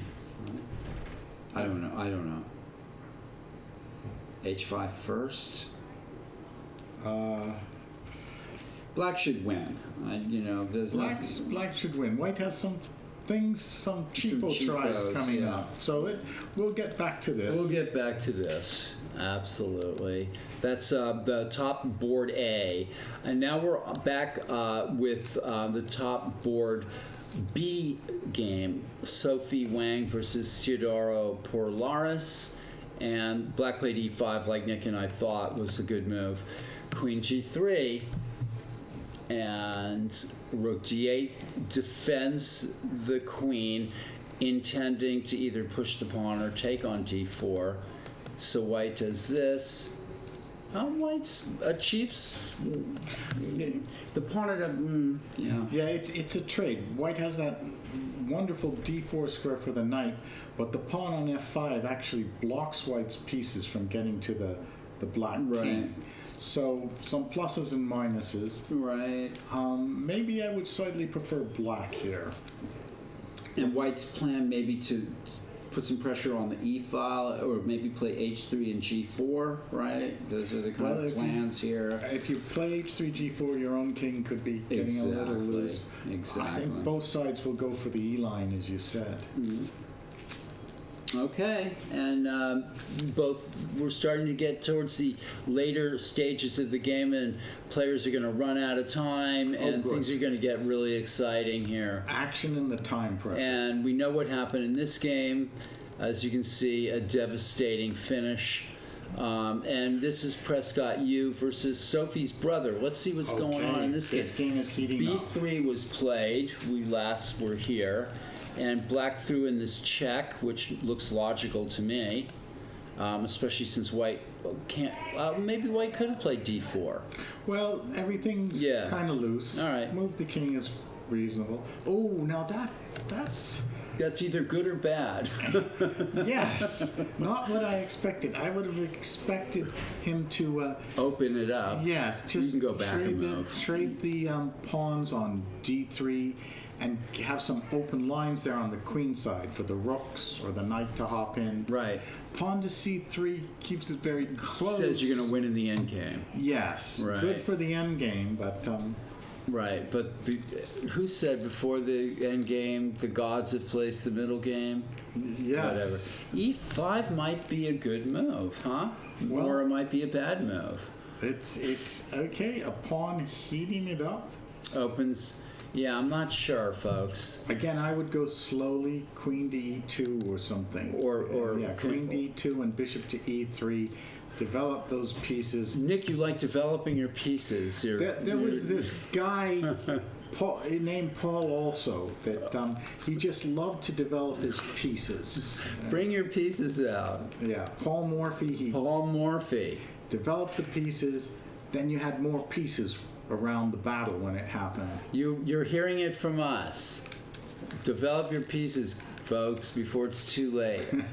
All right, that defends 2 pawns, knight d5, and prepares to jump into f4 or something. Yeah, you think you've given a pawn to give him lousy double pawns, but those double pawns can be useful. You're right. This is the kind of analysis. Will code for money. This is the kind of analysis that we are famous for. We're sitting on the fence. It might be a good move. It might be a bad move. They're taking a lot of risks there with the commentary.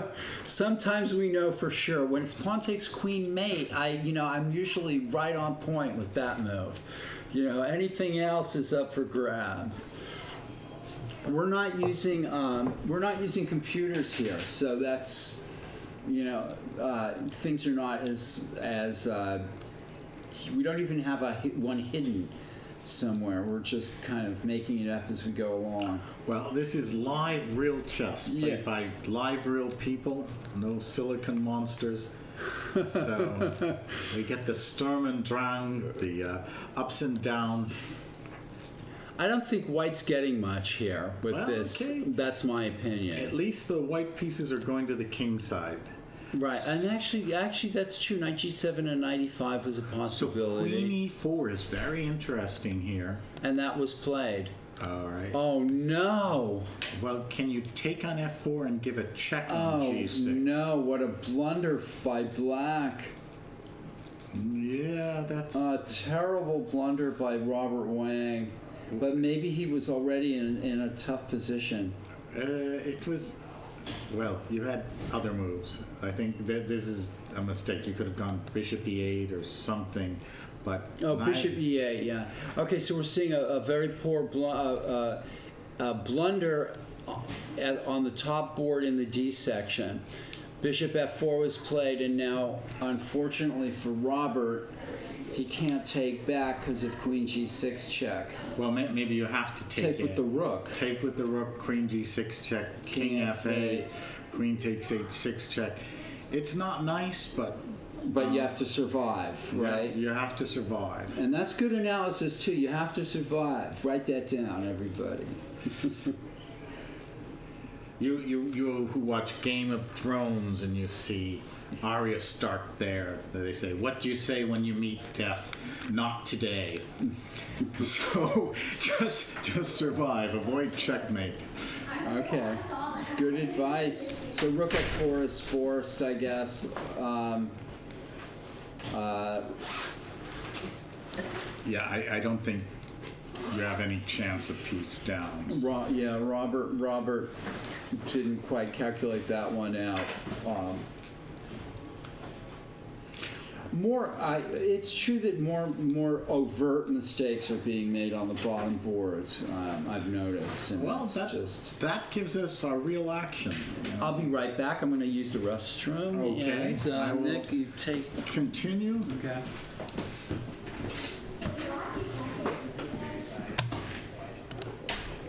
And yes, that was our 10th board, so we go back up to the top to Ezra Chambers against Kyron Griffith. Oh, and knight f3 was played as we predicted. Queen came back to e7. They're moving a bit slower on the top boards, really considering all the moves. And okay, Kyron has held on to his material. I think White's just gotten a bit of initiative over there. Somehow he could exchange the knights on e5, push the pawn to h5, and have that pass pawn. Okay, he's gotten some edge out of this. Not that much, but some advantage. The game has calmed down a bit. There's no chance to trap the black queen anymore. Okay, he plays h5 right away, just holding on to the pawn. Black can castle long or exchange knights on f3 and get the knight to e5. So it's reaching a more positional stage there. Let's see. Lottie against Mighty. That's the King's Indian, where we had seen them exchanging the bishops, the light squared bishops, bishop g4, rook to d8. Okay, trades, and now knight f3.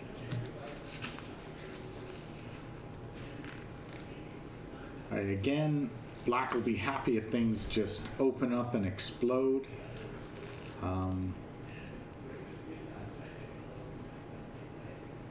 So possibly rook on d to f7, and how is White going to deal with that f file opening up? Well, possibly just rook to f1. So at least White's a pawn ahead. The real battle on board 3. Evan I against the old fox, Elliot. And White has piled up on that e6 pawn. Doubled the rooks, the bishop on d5.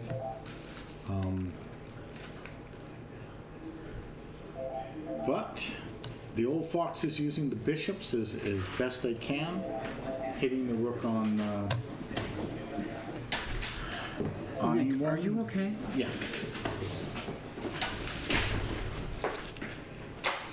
So, what do you think of the old man's chances to hold? Or should I say, is that not positive enough? Is he gonna swindle young Evan? What happens if the rook moves, I guess? Yeah, I guess it just has to move off of the E file, so could come to B1, could come to D1. But black has done a nice defensive setup.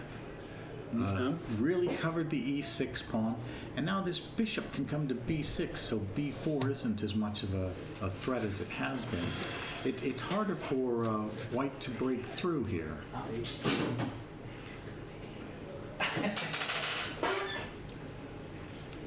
And how's the time? Oh, Elliot is way down on time, but he's a wily fox.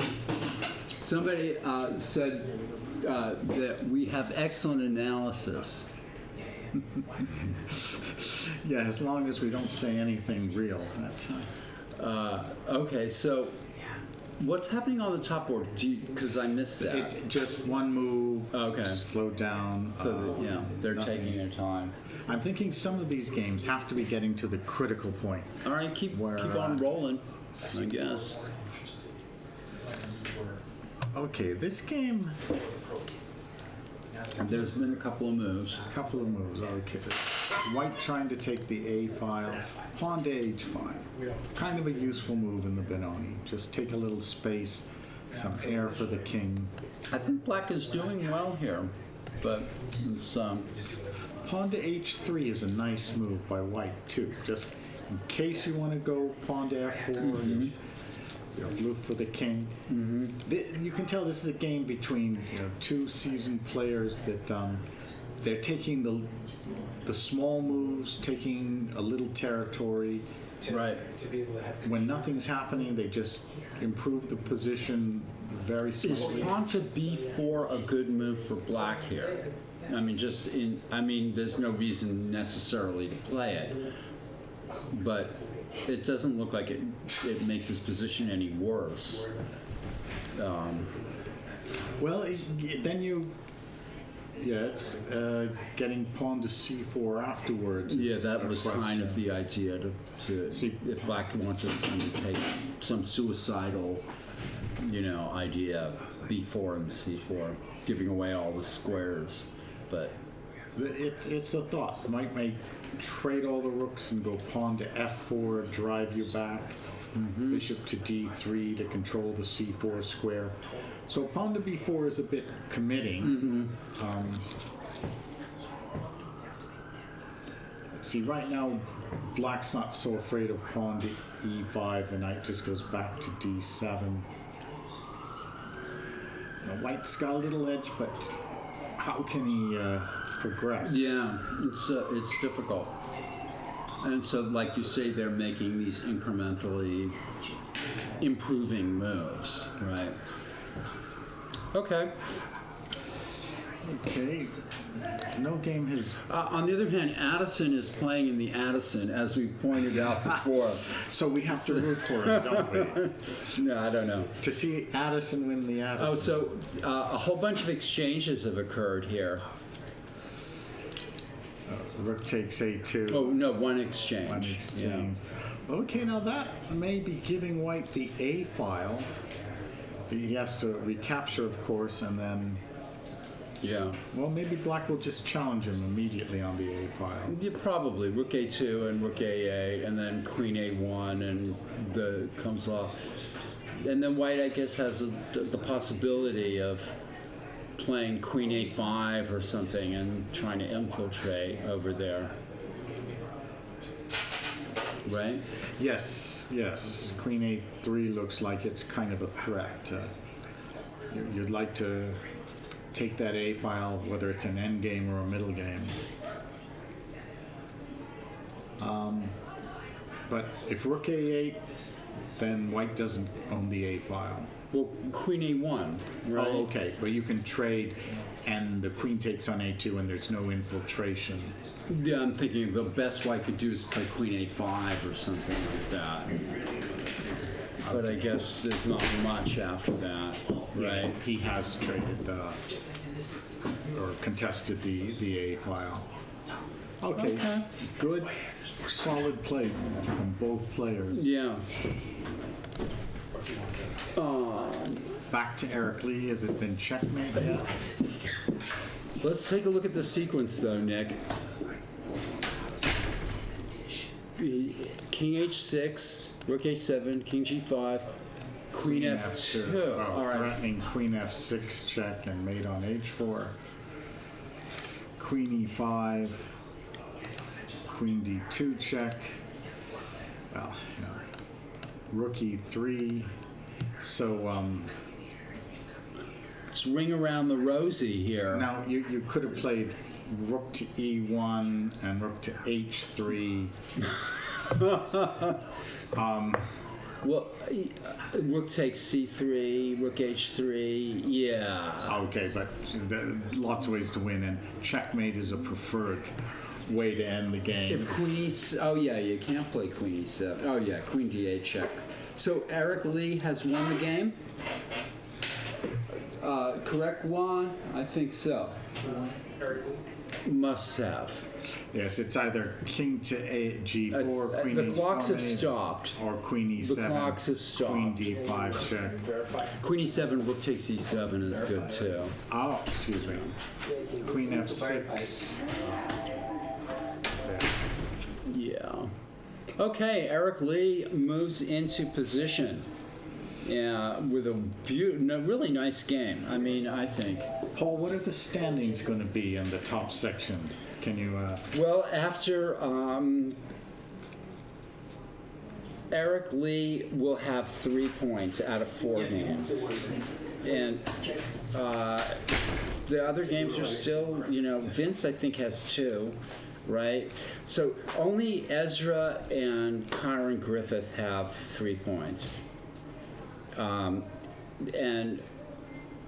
Mylin Matey has 2.5, Ladia Jurasek has 2.5, and then Vincent McCambridge has 2, Addison Lee has 2, Evan I has 2, and Winslow has 2, and Lee has 2. So there's a bunch of players with 2. Yeah. Okay, so this Eric Lee is then he'll have 3 points. He'll have 3 points and be in a pretty good position to in the final round to at least play for something. Probably playing for a first or a tie first in the last round. Or if he wins, yeah, they'll need to win. Yes, you'd have to. Unless somebody starts running away with the tournament, like Chambers or Okay, so Ostrovsky, this kind of Queen H5 played. A whole bunch of moves have been played here. Well, let's see. I like this. Just trying to trade the queen. Black is opening up the game. Takes Okay. 96. Oh, that's a strong square for that knight. But Black is still kicking. there's a check. There's a check. And if it's check, it might be mate. You never know. So, Yeah, again, should be winning for white, but things. Tall would find a way to do something here. Yes, yes. So We need a magician. Well, I mean, white is that knight on e6 is beautiful. yes, it blocks the e file, covers some It's squares. worth an amazing amount of pieces. So black shouldn't worry about losing the exchange. Certainly not. Just No, not now. get some activity somehow. D3, throw that D3 pawn away. I mean, throw that pawn away at D4, right? I guess. Yes, it's you could do anything for white probably. Interpose or do king to d1 to c2, and it just doesn't look like it's working for black. Yeah, if I was black, I'd be throwing away the D4 pawn and playing B5 or something. He's got to try to get something going here. All right, let's move on. He played King D2. Okay, yeah, it looks like he's got it under control because the knights cover so much territory. Yeah. Okay, we will go to the next game, which is board 1 on in the A section. So rook b3, bishop e5 is played, and white's desperately trying to get something going on the king side, I think. Is that necessary? Why not just play a5? Well, I'm a little worried about that black king side. A rook on the 7th can always cause some trouble. Okay. So white's still thinking here. Bishop a6. It takes away some squares for white. I'm not sure what it does actually, bishop h6, but it doesn't look like it harms black in any way. Yes, white needs to just get something more. Maybe he starts with pawn to h5. Yeah. It shouldn't work, but it's a little loose there on the black king side. Okay. All right, let's move on to the top board in the B section. And we were here, and now we're going to make a few moves. Black goes for the e file. White plays rook d1. I'm not so sure that that's the right spot for the rook. Probably should have gone to the e file. Okay, knight g4. Oh yeah, and that e3 square's loose. Okay, and white's thinking. Yeah, probably needs to trade the queens. And then put the rook on the e file. Yeah. One of the rooks on the e file. Doesn't look like it just like. It doesn't look. It could be anybody's game, right? Yeah, still pretty close to even. Okay. We'll go to this game. The action game. Bishop takes f4 was played, and black did play rook f4. And then white came in with the queen, and some devastation is beginning to. Yeah, look at that king run, and it's not fun. Is there any hope at all here? Robert made one mistake, and that's usually all it takes is to. Well, you know what I would do? Run for my life. But you can hang that bishop at h8. So how about king to e7? Oh, I see. King to e7. It's right, and then run out to g6. It's bad. It's bad, but It's bad, but you have to survive. as right? long as you're breathing, you still have a chance. Okay. All right, I agree. It's the only move. King e7. Queen g5, king g6, and then of course white can just play knight takes f4. That too, yeah. Yeah, but at least it requires a few. Oh, but not that. No. Not that. He can Knight take with g5. check with the knight. Yeah, more wood. And in queen h7 check just wins on the spot. Yes. Oh, that's a killer. Okay. All right, that's a tragic end for Robert. And by the way, these kids are going to be coming in here at some point. Abel's going to be like, go in, and so we're gonna have some company soon. Oh, good. Yeah.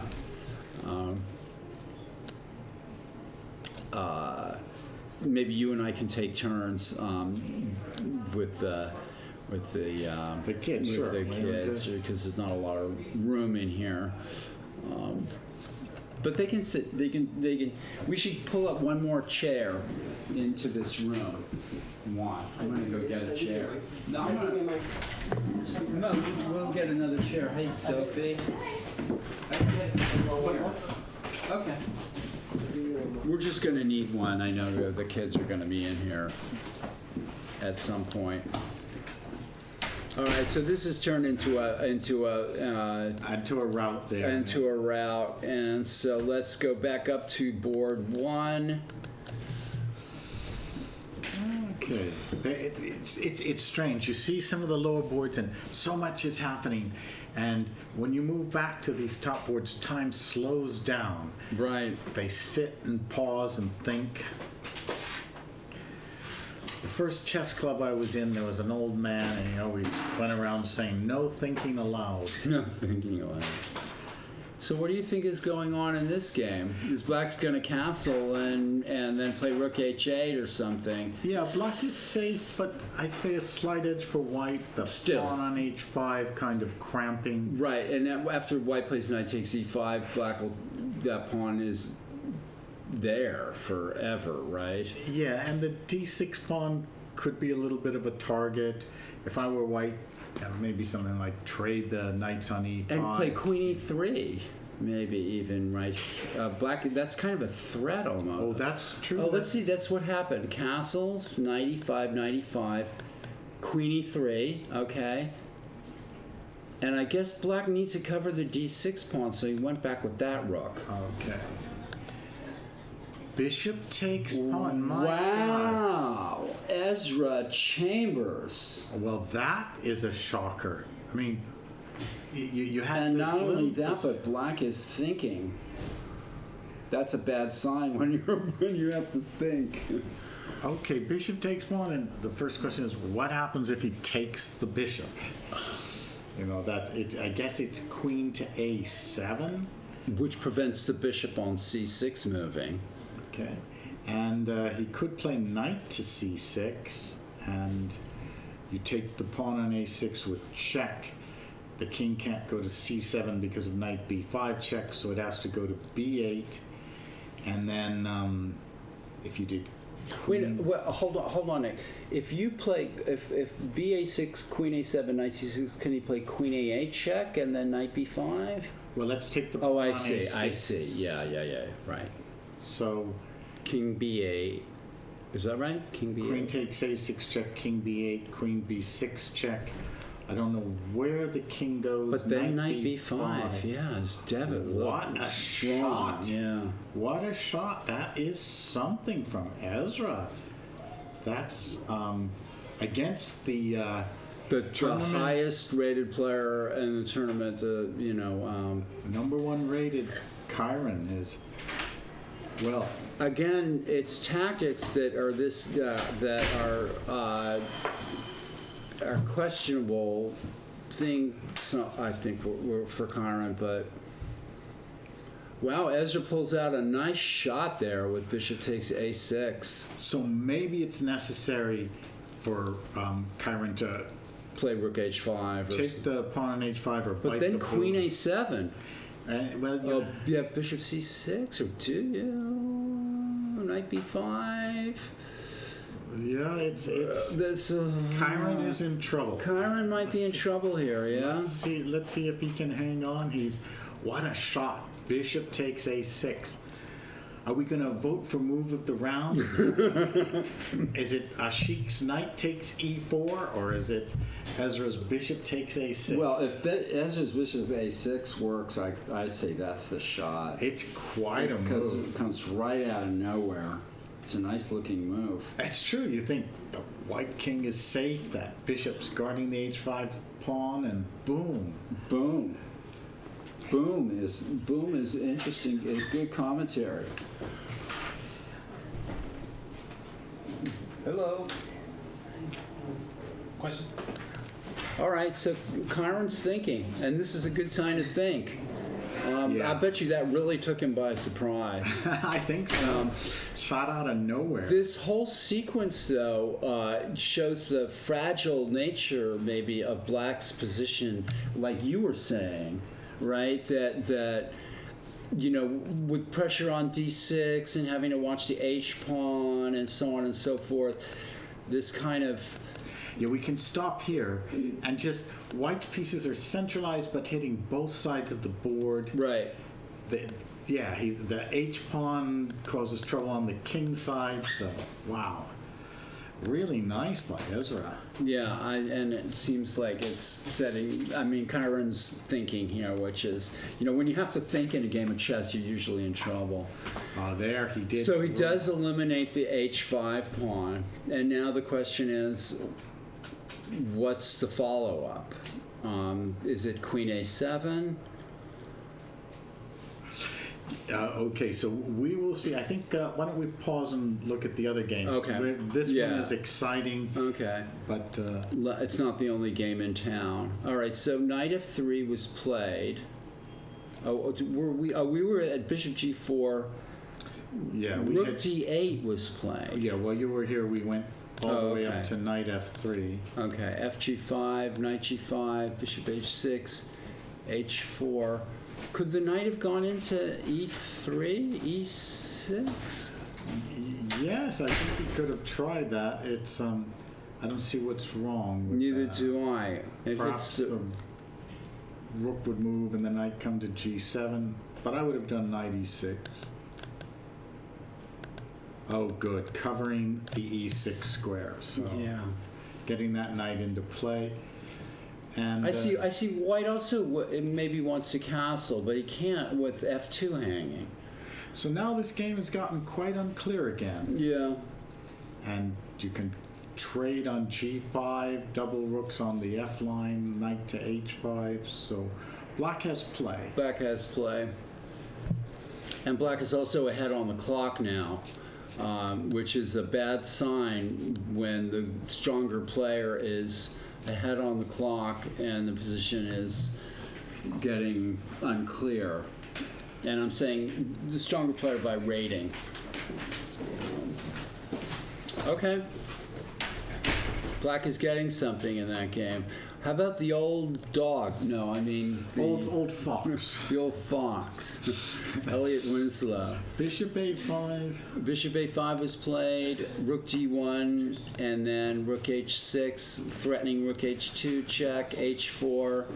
Looks reasonable, right? H4. Yes. Queen D8. Let's see, Queen D8, and that just makes a move.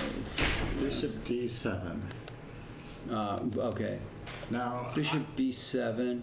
good. Yes, you want to avoid trading those light squared bishops because then it's easier for white to get in.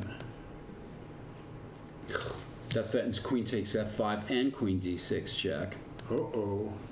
Queen B6. Okay. Attacks the bishop,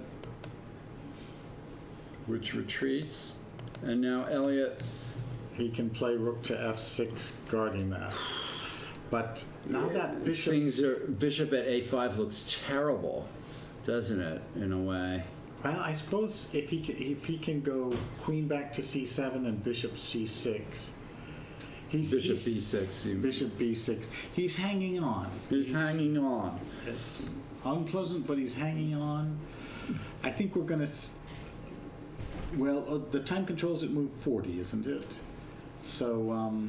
Is the time control at move 40? No, it's game in 90. Game in 90. Yeah.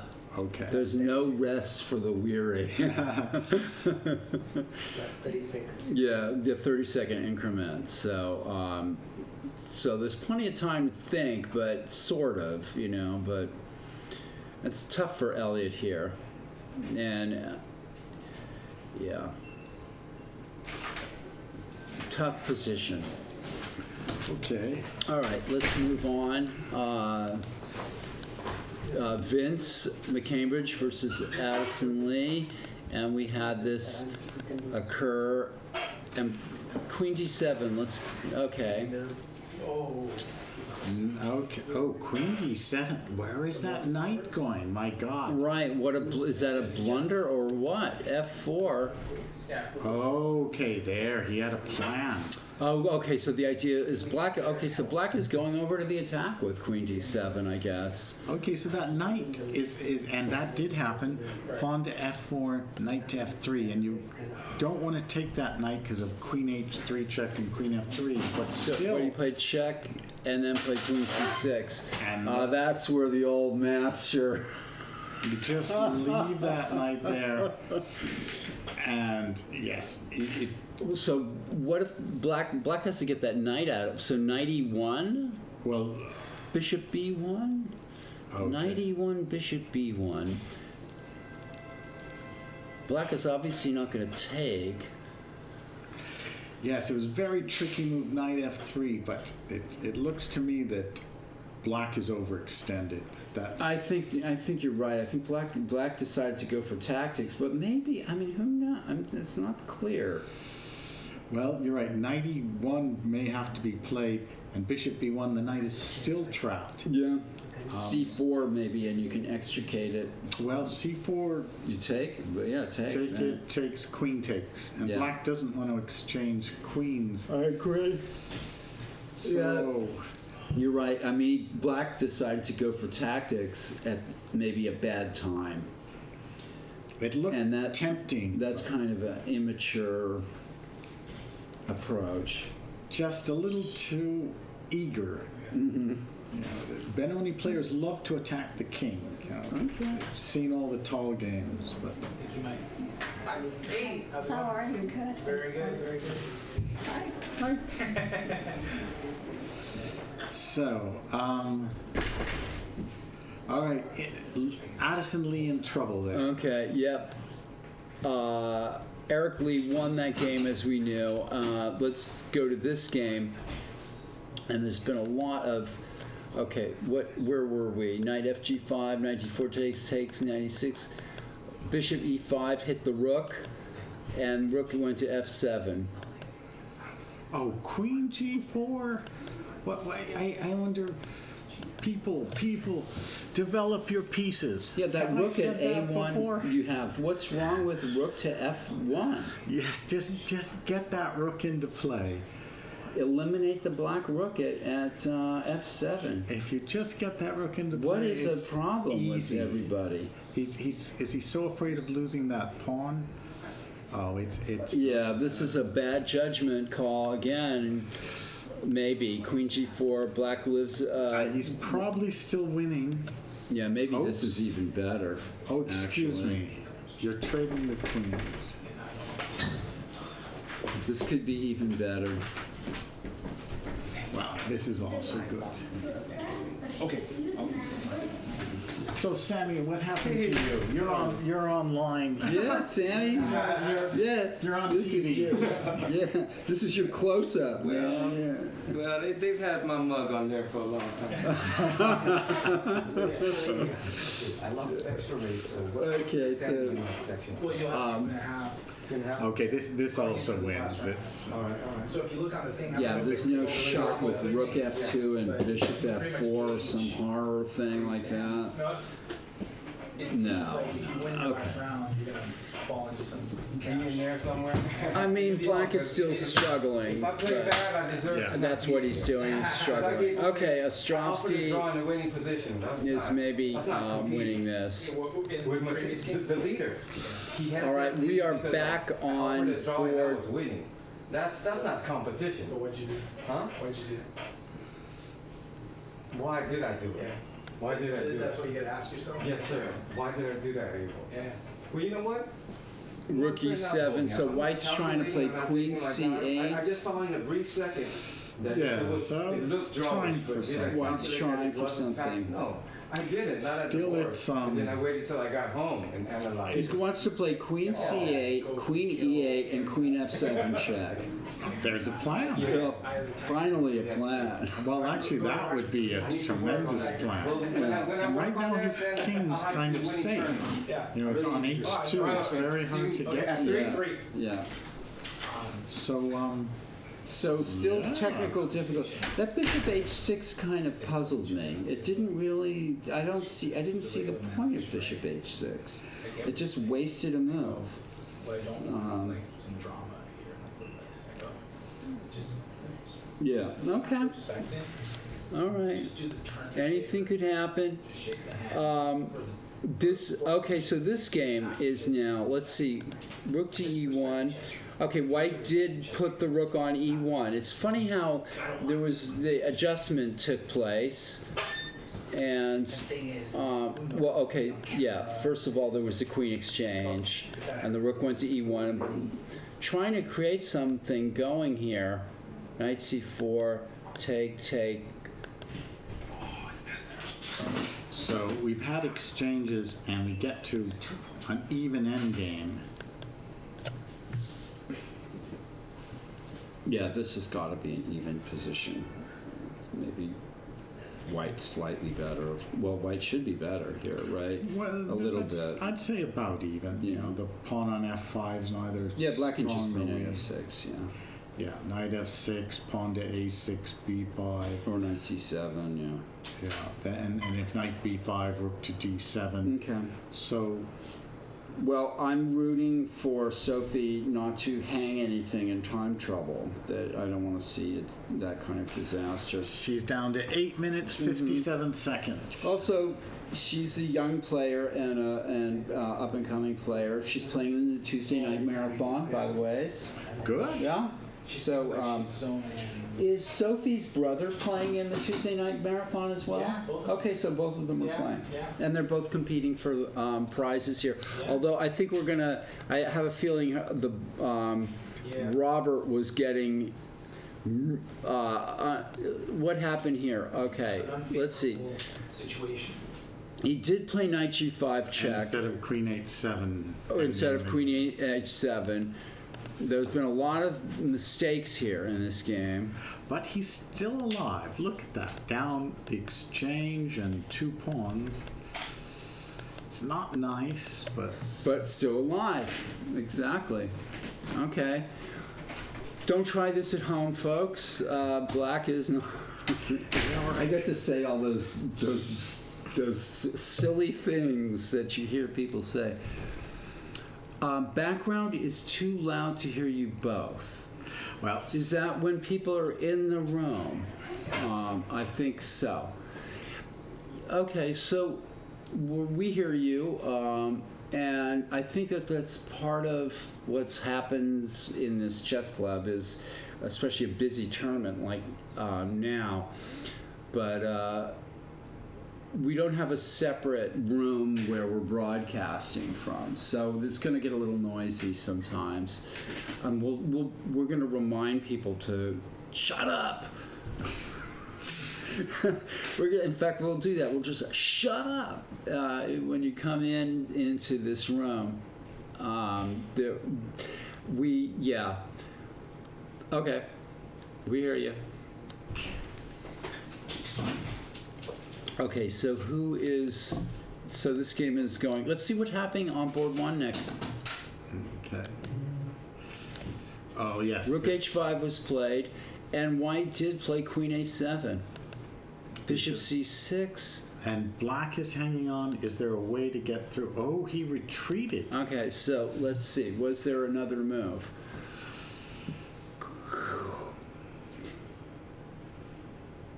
Because you're not threatening to take on... Is there? Yeah, that's Ace right. is Is there a just- way yeah. to throw more fuel into this? Does bishop e2 with tempo open the way for something else like b4, b5 or something? well, I guess, how was his time? Down to 22 minutes. Let's see what happened. Okay, so we'll just assume that. I mean, I'm not seeing anything direct. Yes, you need something like rook d4, get something else into the fray. But that's very complicated. Could be a piece sacrifice. Yeah, but I think... White's in full retreat here, but Yeah, this Chiron, he dodged a bullet here. Ezra must have had a way to put him out, but... what do you think? Is white still not slightly better here? Yeah, still a bit better Still for better. white because the black king has only 1 pawn protecting it over there. So I just want to know, can you hear us? Can you hear us now reasonably well? We should actually ask Juan that. Somebody, if there's a problem with audio. Let me go on. Yeah, if there's a problem with audio, because yeah, white is better, huh? White's better, yeah, that a pawn can come up and and help even the attack. b4, b5, and yeah. White's definitely better here. Interesting. Yeah, it's still a solid position for white. Yeah. Interesting. Maybe significantly better for white. Okay, but it's not.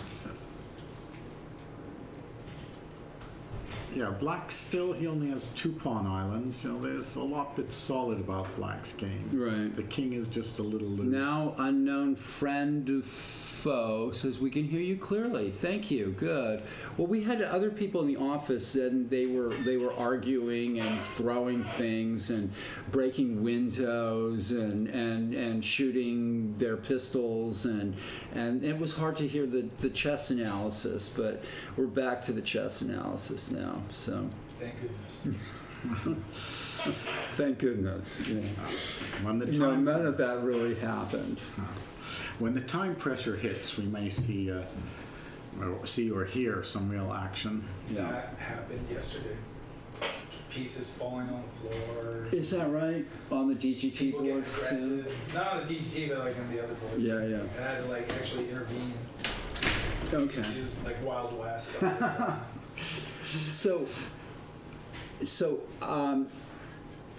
We're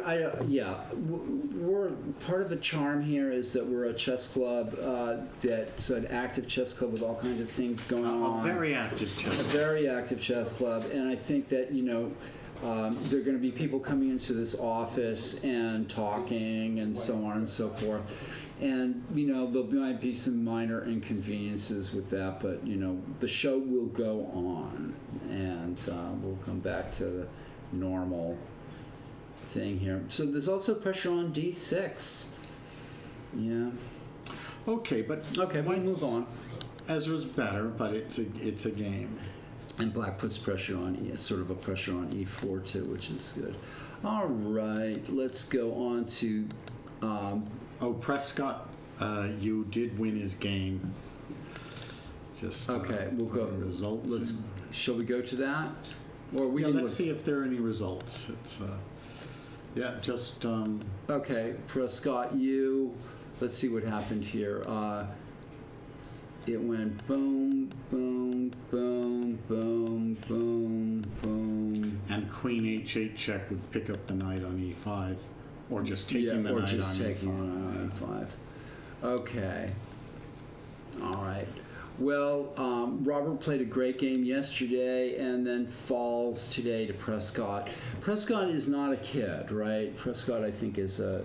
He looks a little older, yeah. Yeah, he's Yeah, a young man. young man. Okay. Okay, so we'll go back up to Jurassic's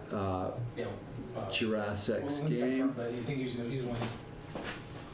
Yeah, that's right. Queen H8 picks up the knight at E5, although he was busted as well. Okay, so what happened here? Knight D1 is played. White has not been able to sort of castle, and black continues to open up the position.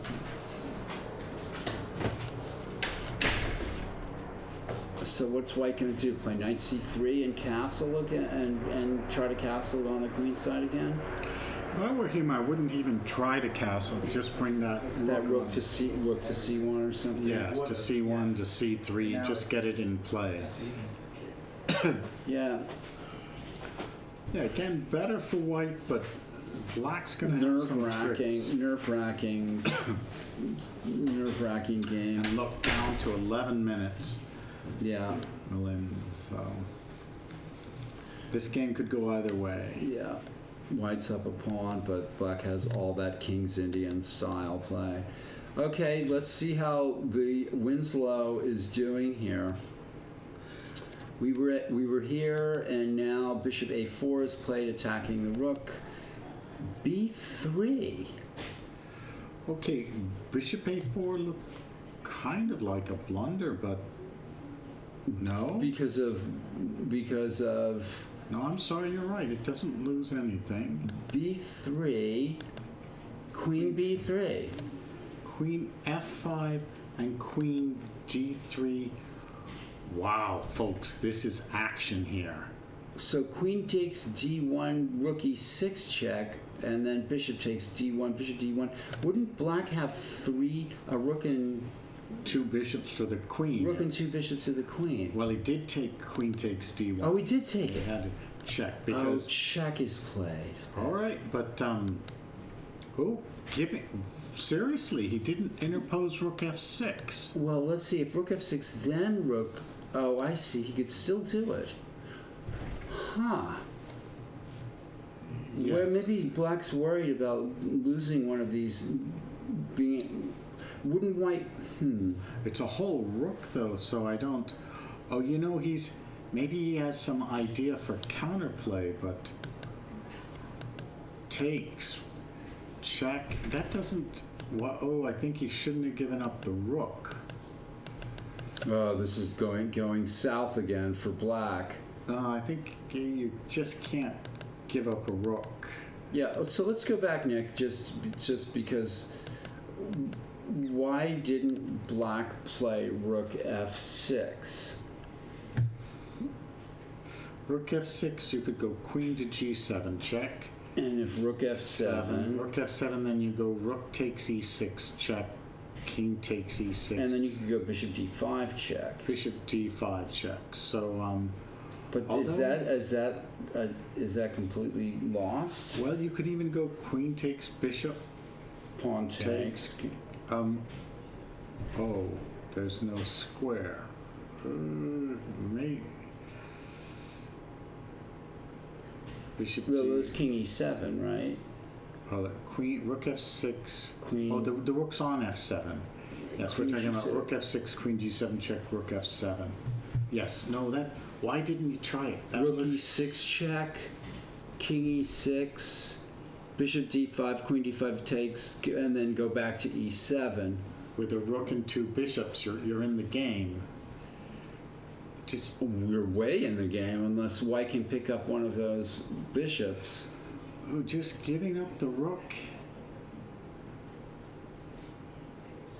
Oh, Mr. Winslow. Mr. Winslow, it looked like panic. Yeah, I'm not sure. It's part of the ambiance. The noise, the chaos is part of the ambiance. Well, it's The true. chaos is part of the ambiance. So Elliot just, for some reason, pitched his own rook. Horrible. We think it's horrible here, but we're not involved. And then, this is just. Yes, unknown friend or foe is saying you can win the queen, but yes, you win the queen at a cost of a rook and two bishops. That's Right, yeah. The queen is lost, but black gets a lot for it. so here it looks like white is winning. You've got the exchange and a pawn. So As long as white sort of stays alert and yes, you can always screw things up. mm-hmm. And old Elliot is a sly fox, but Yeah, he's wiggled out of many a position. All right, let's move on. This game is still up in the air.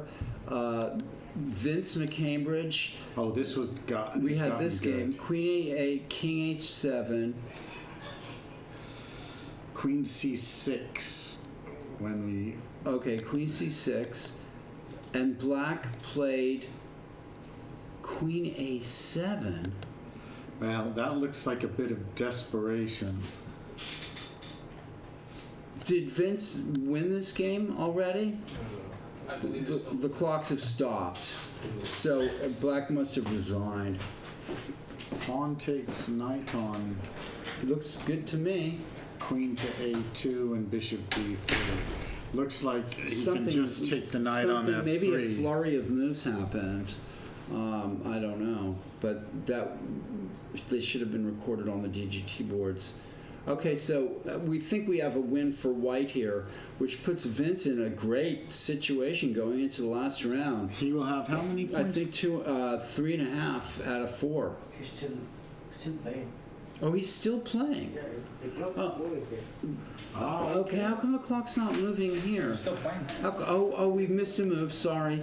He played GF3, Queen A1 check. Queen A1, yeah. Oh, okay. That time is correct. Okay. Sorry. Thanks so much. Okay, well, this isn't going to matter, I'm sure. White should Vince be winning. McCambridge will wrap up the point here. Okay. He's got 26 Black went minutes. off the rails in this game. I mean, he went off the rails. Well, we can go back to the critical point where he threw in that I knight think to Queen F3. D7 was a poor move. Yes. Instead of just playing to hold the position and maybe, push in one of the pawns on the queen side at some point, he just kind of decided to attack, and maybe not. That Queen D7 left the knight without a retreat square. And he had planned this knight F3, which looks so aggressive, but if you just ignore it, there's the problem.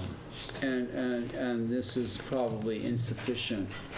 Although, of course, white has to be careful. Always you have to be careful in these situations, right? Yes, although the white king's pretty safe here, so. And if black regains a piece on, which is could very well do, then white will, you would guess, would be getting that d6 pawn or that b5 pawn or something like that. Yeah, even if white would lose the piece back for those pawns, but I think he can just go king g2 and bishop d3, and that should be it. Right, I see what you're saying. King g2, and if queen b2, bishop d3. Okay, let's move on. We know what happened in that game. Okay. This is Ostrovsky forced the queen exchange and back into e6. There's almost no hope for black here. Yeah, this is an end game. This is lost. This is completely lost. Yes.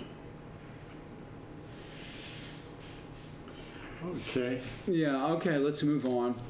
This is just a matter of... Malela's playing on, but it's hopeless. Right. Okay, so Ashik looked like maybe was allowing a little counterplay, but... Ooh, queen c8. Ouch, your plan, Paul. What is... Now, if this queen gets to e8, it's suddenly all over. Because the f6 pawn will be going, yeah, it will be over. Oh my, that's... So, queen b5. Ashik, after brilliant play, Ashik has been careless. And how do you stop this? Oh, what a plan that is. Can queen b5? You have to stop that queen e8 move. Then you may even go rook takes e6, netting a pawn. Or bishop d6? Yeah, even better. Continue the attack, bishop d6. Got careless. The bishop h6 didn't make any sense to me. That was the move, I think, that really... Black could have had his pawn at a3 already if he hadn't played bishop h6. Oh, and Ashik is down to 11 minutes now. Didn't this... Okay, so let's go back here. Why did black play bishop h6? It doesn't seem to make any sense. Oh, I see. So maybe he wants to play rook b1 and rook c1. Right? But white just changed course on him. Right? There's kind of a threat there with bishop h6, but he's getting distracted. So if a5, rook e7, a4, queen c8, a3, queen e8, ooh. Yeah, black has to be careful in any case. I'm not sure f6 was the Yeah, best maybe move. even f6 was unnecessary. There were a bunch of careless moves by black. It just takes a few careless moves to destroy your chess position. Yeah, he's been drifting, and it's been very nice. A nice comeback by Sathri. Suddenly the white pieces are in action. Yep. Okay. Queen e8 is a winning threat, so we'll see what Sheik will come up with. Okay, stay tuned, folks. Sophie Wang and Theodora Porlaris is sort of... Oh, no. horrible mistake in time pressure. Or not, and not... I feel bad for Sophie. She did not have to fall for this. Oh, an even endgame. An even endgame and I think the women's class ended at 1, so the annex is available. Okay, Yeah. so white, after knight f6, folks, there's a threat here, knight g4 check. And so white should just play king f3 or h3. And knight b5 is Yeah, so... bad for a lot of reasons. The class ended at 1, so the annex is totally free. Yes, just place. Not paying attention. Bye. Okay, so Sophie has made a terrible blunder. She was down to 6 minutes. It's down to 6 minutes, and now she's completely lost. Okay. Very sad. More mistakes occur on these lower boards, and her brother also went down, and it looks like she's losing.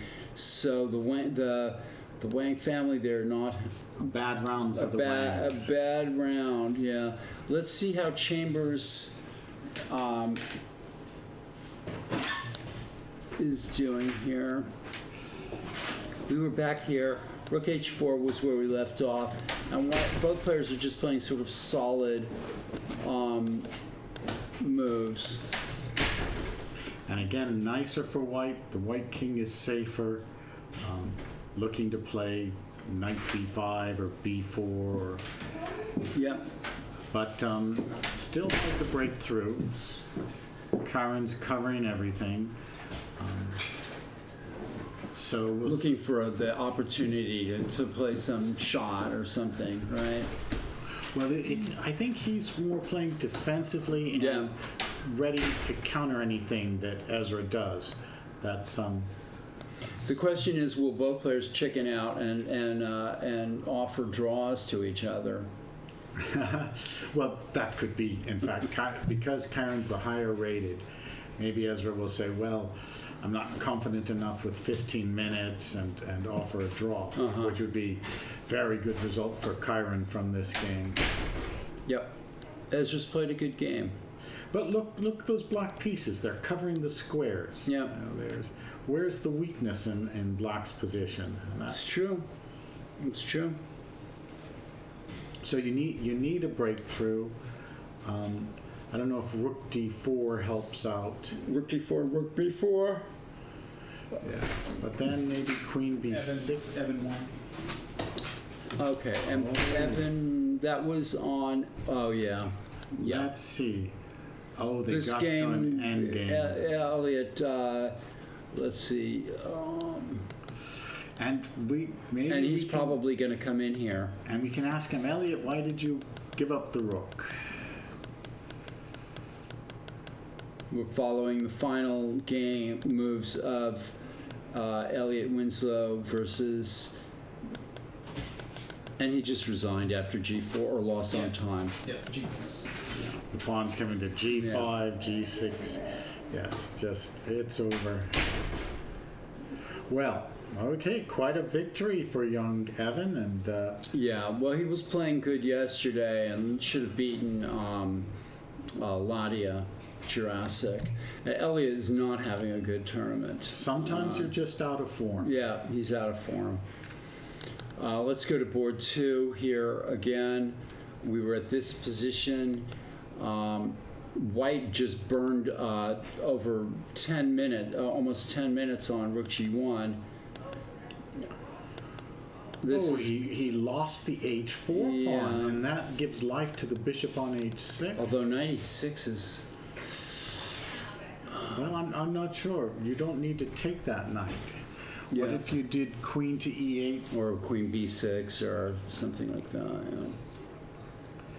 Oh, I'd say the game is turning in black's favor here. Definitely turning in black's favor.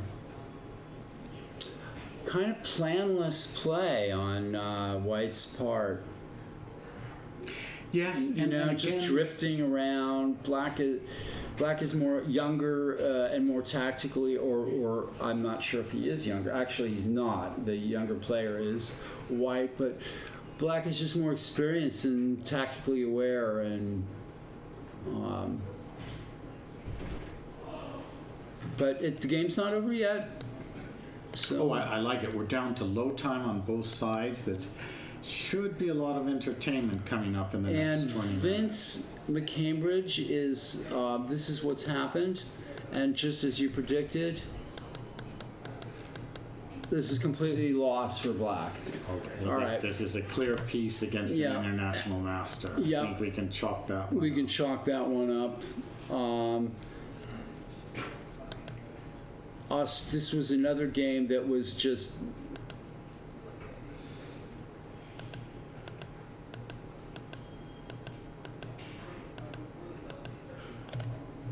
Black has absolutely no chance here that I can see. This is terrible. Yeah, just Yeah.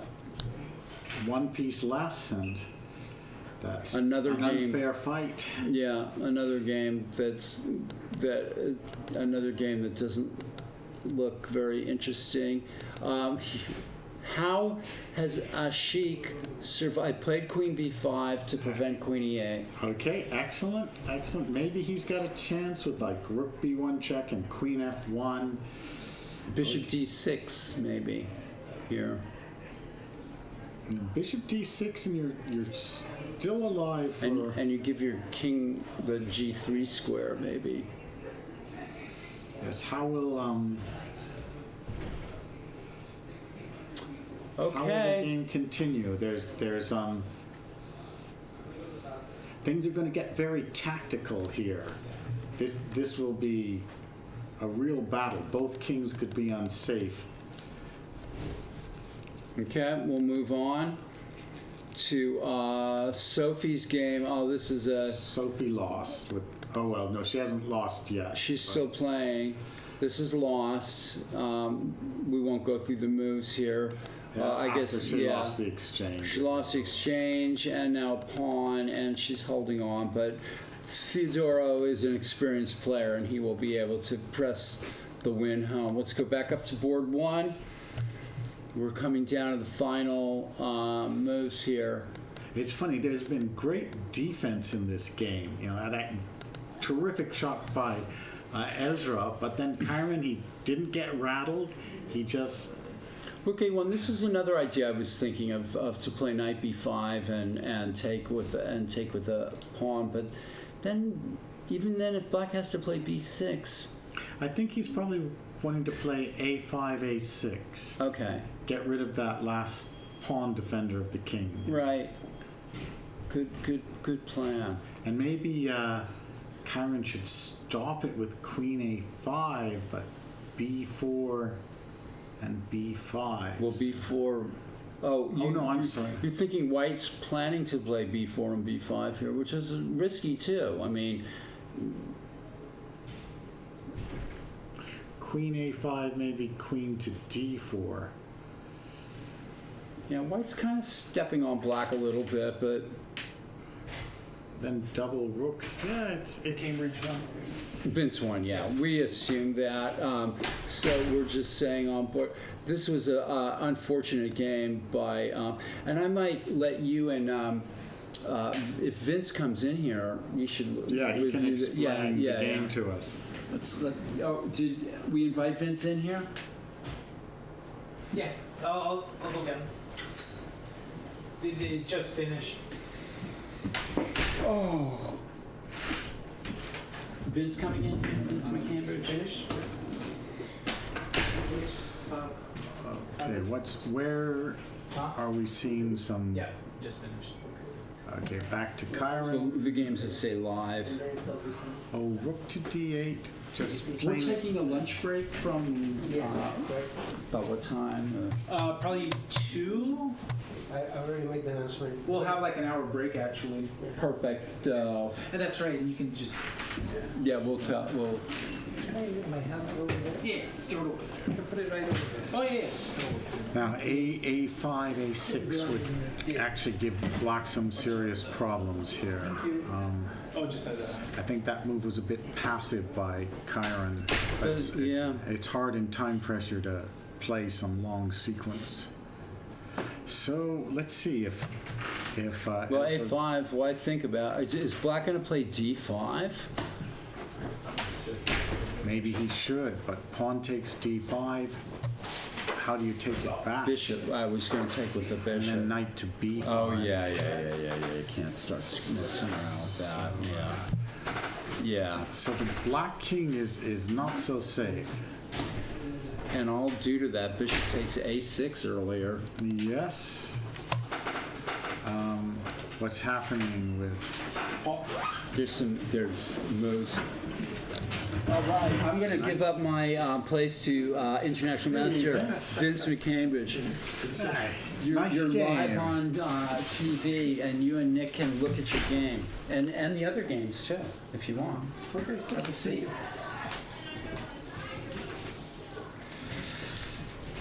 This is great in the time pressure. We see all, the action happening. This is a Jira 6 game? Yeah, what's Yes. going on here? Let's take a look, because there was just the exchange. I didn't like the exchange on E6 giving white the D5 square, but maybe you can get rid of that knight on the knight on E3 before it hops in. Looks like, Okay, looks like it's okay. Bishop takes E3. He takes it right away. I kind of like getting rid of that guy. yeah. And takes the E6 pawn. So material is one pawn up for the white side. The rooks are a bit scattered. Black has one up. Sorry, pawn up for the black side. Rooks are a bit scattered. So some edge to black, but So Queen B3 plays Queen 7. Oh, yeah, the Oh, you E-pawn's have, hanging. yeah, you have to guard the E pawn. Yeah, yeah, it looks okay for black. Okay, so black is a bit ahead there. Other live games. If we get Elliot in here, we can see why he gave his rook up. Didn't. Oh, this game should be easily wrapped up for the white side. There we go. One another pawn and knight. So not much to say. Yeah, yeah. Not much to say about that. And this game has been really interesting. Azik made a great move in the opening, net a center pawn, but has drifted a little, and white's trying to get the rook and queen in. Oh, yeah. Rook A7, so planning to go queen to C7. Check. That stops queen to C7.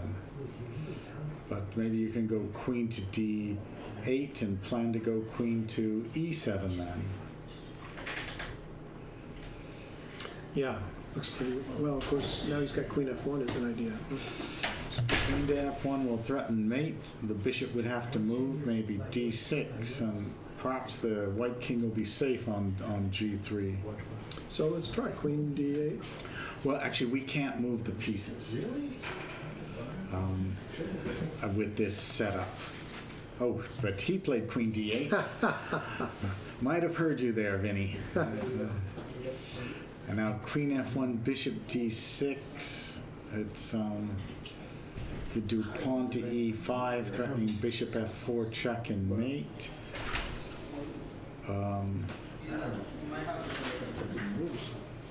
Well, maybe black can get the attack too.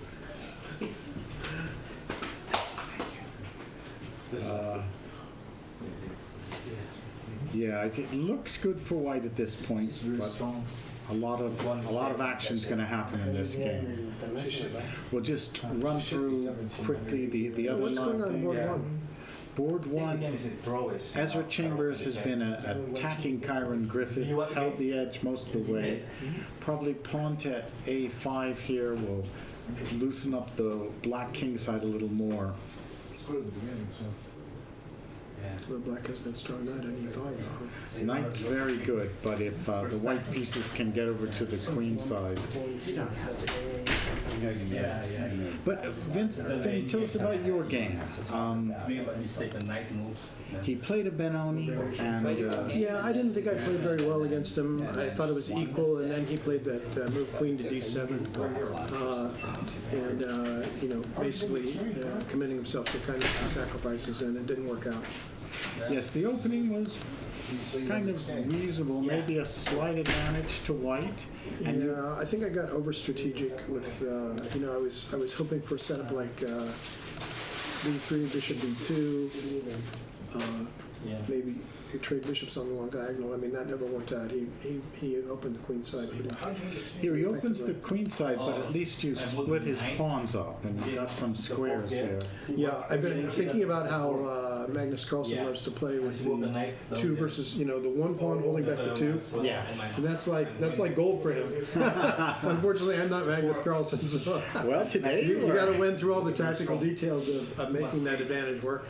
Well, we actually love the finish in the game, but here maybe just a slight edge for white, and you get your pieces out, and he plays bishop b5. Yeah, I wasn't obviously anticipating that. So he gets his pawn straightened out, but you get the two bishops. Yeah, I don't know that the two bishops are that much of an advantage in this variation. I mean, he's got. I mean, you've got that other variation where they play totally different variation, but they play b6 and bishop a6 in exchange for knight on b5, and then proceed with their play from there. So I didn't view the two bishops as a big advantage. Obviously, in an endgame, if I could focus on the b5 pawn, it might be something. But there seemed to me to be a lot of tactical elements in the position based on my exposed rook on a1 and my hanging pieces on the e-file. Well, it's nice. You anticipate those possible tactics, and you. Well, yeah, I don't really particularly think I played very well. I just think it was a matter of me playing poorly.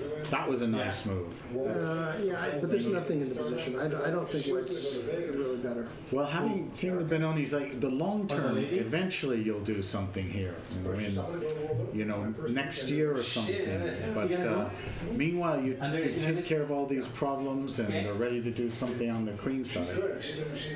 I mean, in a perfect world, I'd get in rook a1 and maybe queen to a5 and get my endgame. But So you fought for the file. We'll see, I don't know. He does h5, a typical Benoni move.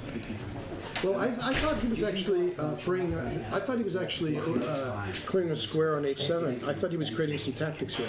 For example, if I do nothing, I thought he was potentially could play something like knight takes d5 and something based on my exposed bishop on e3 and my rook on a1. So does he trade now? Yes, he does. And here we could look at tactics somehow, the rook on the bishop, but they don't seem to quite work for black. Yeah, I don't think the tactics work now. And he played a very double-edged move here, which probably is unsound. He played queen to d7, which left his knight with no retreat squares. Did he first trade the rooks? Yes. Oh, okay. Okay, so he's not letting you take control of the a5. Excuse me, yeah. And so I'm able to put my queen on a1 right now, even because of the juxtaposition. So you can't get in, but at least you have the file. Yeah, I don't really view that white was a lot better here. I mean, I don't know that I thought I was better at all, but it's a game, and we keep playing. The question is, what should black do? And that gives him a problem. Like, what is his plan? He can go pawn to h4, but then that can become a little weak with bishop f2. Yeah, indeed. He can try to push on the queen side, but that gives you some squares. Meanwhile... Yeah, I wasn't worried about c4. I thought after b4 I would be okay. And then I can attack the b5 pawn in the long run, hopefully. So my thought was that black should play b4 and then to keep c4 as an open idea, but yeah, I mean, he could do that.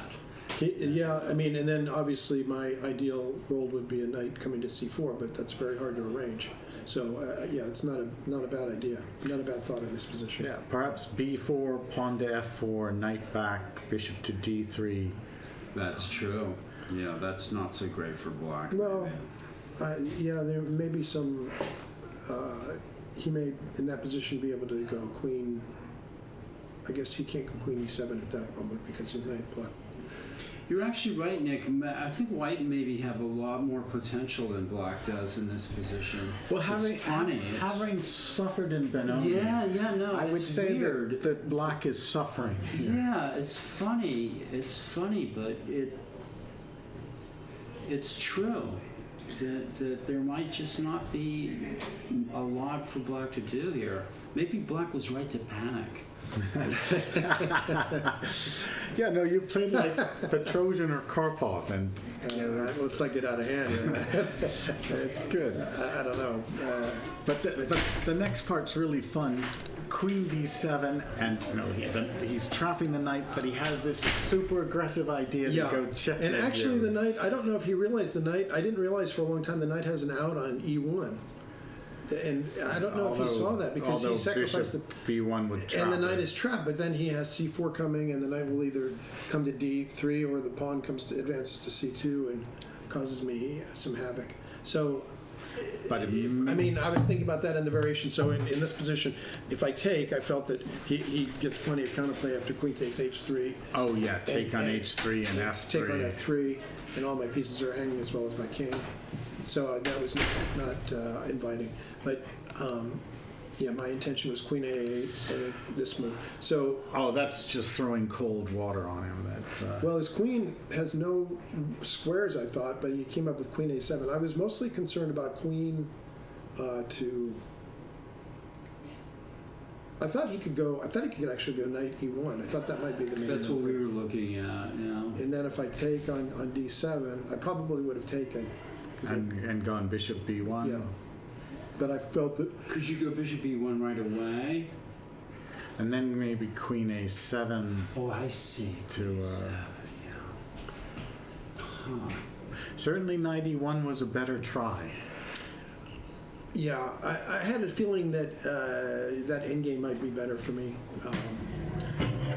It certainly should be. It just depends on his activity. I mean, his if I take, knight takes, bishop b1, I thought he could play c4, and then obviously if king g1, his knight's going to have an out on. I looked at that variation actually, c4, king g1, c3, king f1, c2, bishop a2.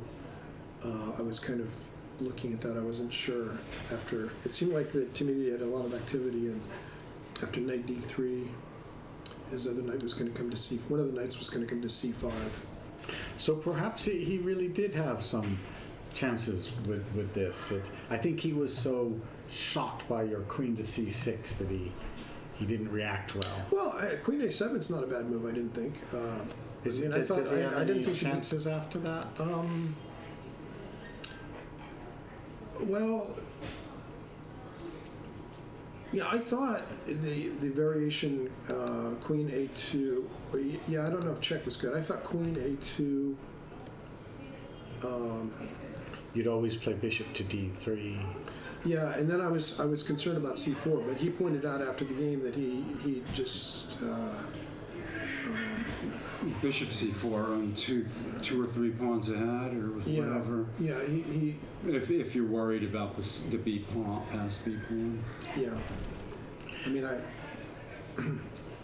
There's such even here. Yes, if he played pawn to c4, if b takes some move like queen to b3 or something, or queen to a3. Of course. Yeah, he was after the game. We looked at C4. we looked at c4, b takes, queen b3, cb5, queen d3, king f2, and he pointed out that that's just pretty smooth sailing for it. His queen has to get to h1 to cause me any problems from this position, and that takes forever. Yeah. In the meantime, my pawn's going to quit. These pieces don't get into play. After Your pawns are. after c4, can't you just play bishop takes c4 and then you're just two pawns b c4? Yeah, but it's kind queen of c4. Yeah, but it's kind of we're just doing the same variation differently. I see. If he takes with the pawn, I mean, I was concerned about this, but and I had seen those kinds of positions with the king coming to f2 and realizing that queen coming to h1 would be a major pain in the butt for me. But that takes him forever with his queen at d3, and it takes him forever to get to that position. And in the meantime, my pawn's on b5. So this should be a win. So I think pawn to c4 takes, queen b3. Pawn takes, queen takes, king here, queen down, pawn to b7, queen here. Maybe you just go and queen the pawn Yeah, at that point I can and run away. Run away. Well, very nice, Vince. Yeah, you're in. Well, it's a going W. for first. You've got 3.5 now?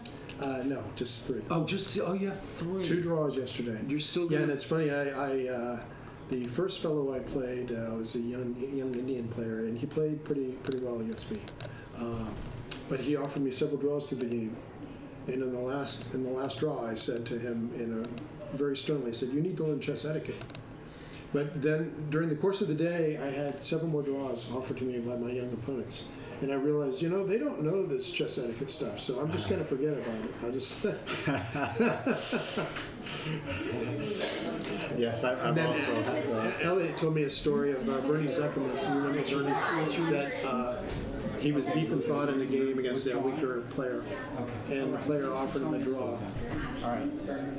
And some time passed, and no response from Bernie, and the player repeated, "Excuse me, Master Zuckerman, did you hear that I offered you a draw?" And Zuckerman was kind of startled and came back to reality and realized, and he then said to the person who said, "Oh, did I possibly miss a draw offer from you?" Which was, as Ellie pointed out, a perfect Bernie Zuckerman story. For those who knew him. Well, I think Ezra screwed this up a bit. By trading the knight. Trading the knight for Yeah. the bishop, that gives you more control of the dark squares. I think he should have just Played A5. advanced the pawn without knight to b5, because that knight could be a terror if the bishop ever goes. So still probably better for him because his king's a little safer, but 45 seconds for Ezra. Oh, well. He's Could lose it. Yes, he could even lose the game. You could see the outlines of a bad exactly. endgame coming, yeah. Yes, in the end game, he might be weak on the dark side. He's in the end game. Poor choices. The black king is safe, and this pawn could be weak. Okay, he's trying to play a middle game. Let's just put all of his pieces on white squares for sure. Yeah, but Chiron. Still, yes. I don't know though. Queen e5 check and knight c5. Let that pawn go to a7 and Right. hide behind it. Exactly. Well, yeah, this game, I could see Ezra losing. Yeah. Unfortunate That choices. knight's not that stable on c5 though. Couldn't white queen e5 c3? I'm not sure. Couldn't white then? This He must goes be knight e5 mine. right away, huh? Okay, yes. Don't worry about that a pawn now. What's Ezra going to do? Is he going to take? It's Or is been he gonna exciting. Push. Yeah, that's a dilemma, and he has 41 seconds. So, okay, he's made it difficult for himself. If you take the rook on e7 is a good defender there on b7. It's funny how these But little he's got the increment. So does subtle, how does the increment get included? choices. You get 30 Go- seconds. Right. So you always get a 30-second after you make a move.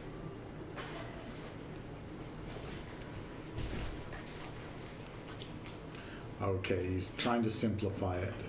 But now it's also easy for black to play. The black king is safe.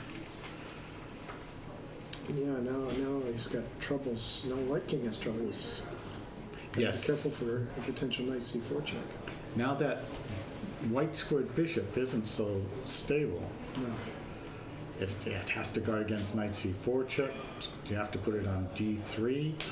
Oh, this is looking bad. Pawn to c4. Don't like that move. It's probably necessary to hold those squares.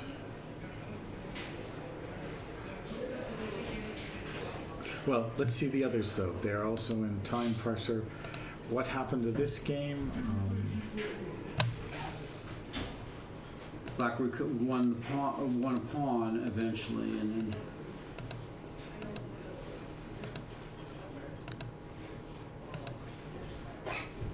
Okay, oh, now do you play rook f3? D5.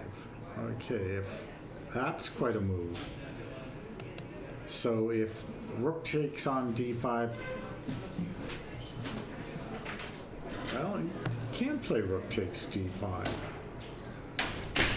And he Rook takes should F3. before 3 seconds goes by. Come on. Okay, Yeah, he did it, move yeah. with 4 seconds to Good go. move. Why not rook f3 here? Yes, he could have done that before.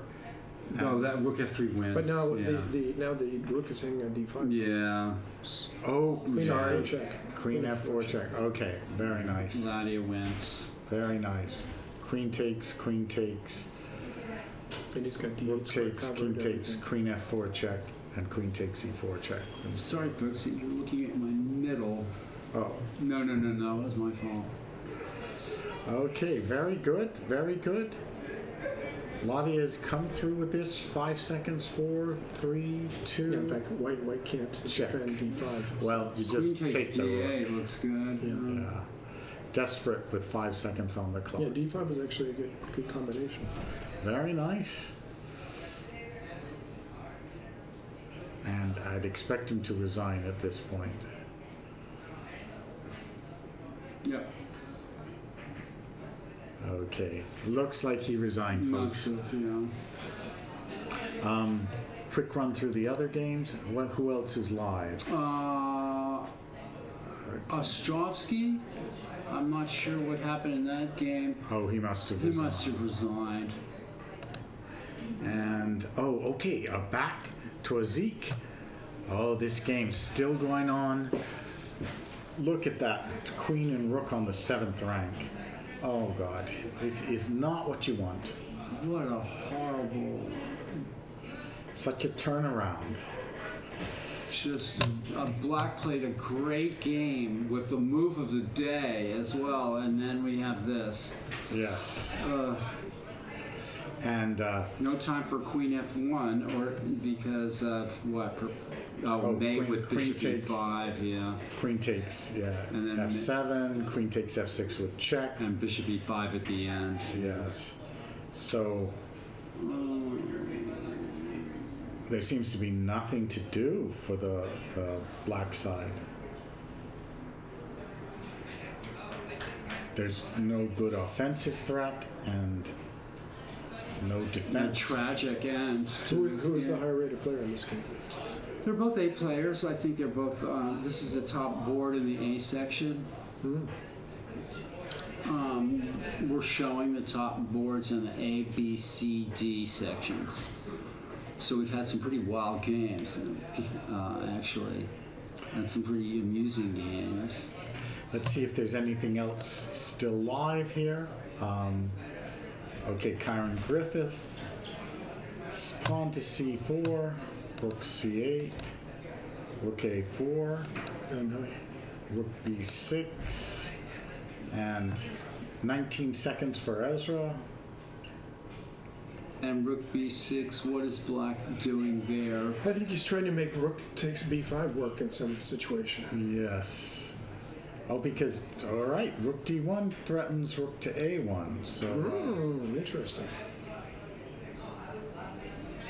Rook takes B5 just doesn't work. That also covers the C1 square. Rook B5 and Queen C3 check? No, I guess not. Looks like just king a2 is okay. Yeah. And suddenly this knight, which is so super, is out of it. Dominated by the. Both players have bad pieces. But Ezra has only 43 Good evening seconds. from Paris. Wow. Good evening. Blob 75 FM. Well, Yeah, that I think we've talked to you before. From Paris. Yeah. There's FIDE masters all over the place, but right now we have a grandmaster and an international master. well, thank you for joining us. Now we have an international broadcast. Yeah, no, we had I think him show up before. Yeah, this is you're watching the 19th William Addison Memorial from The world famous Mechanics Institute. Oh, you're a FIDE master of composition. You should come to the Mechanics Institute and meet Tony, who shows us three mates in threes that stump us forever. We actually have a mate in three that is just unbelievably difficult. Nobody's solved it yet. Let's just see what's happening. The last seconds of these games. No, Okay, this is clearly over. Jarosek 1 and Ostrovsky 1. We're assuming, you know. Assuming, and is he going to pull anything out? He's 6 minutes, 19 No, it looks seconds. like he might have resigned. If the clock's not moving, I think he might have resigned. We can't see any possible defense. So. Yes. Okay. A tragedy for Zeke after playing so well in the early middle game and opening. But that's chess for you. A cool game. Yeah. And we have only one game left then. Wow, the legend Nick DeFermian, great. That's right. And we have Vince McCambridge here, where it says Paul Whitehead, FIDE Master Paul Whitehead. That's me. We have International Master Vince McCambridge sitting here as well. So this is like the last game to go. Okay. Black is looking for tricks here, huh? 6 minutes left for Kyron Griffith. Only 47 for Ezra Chambers. Queen D6 is a threat. Knight A7. Dangerous. Queen A5. I don't know. Yes, he's looking for tactics. Rook takes b5 doesn't seem to work.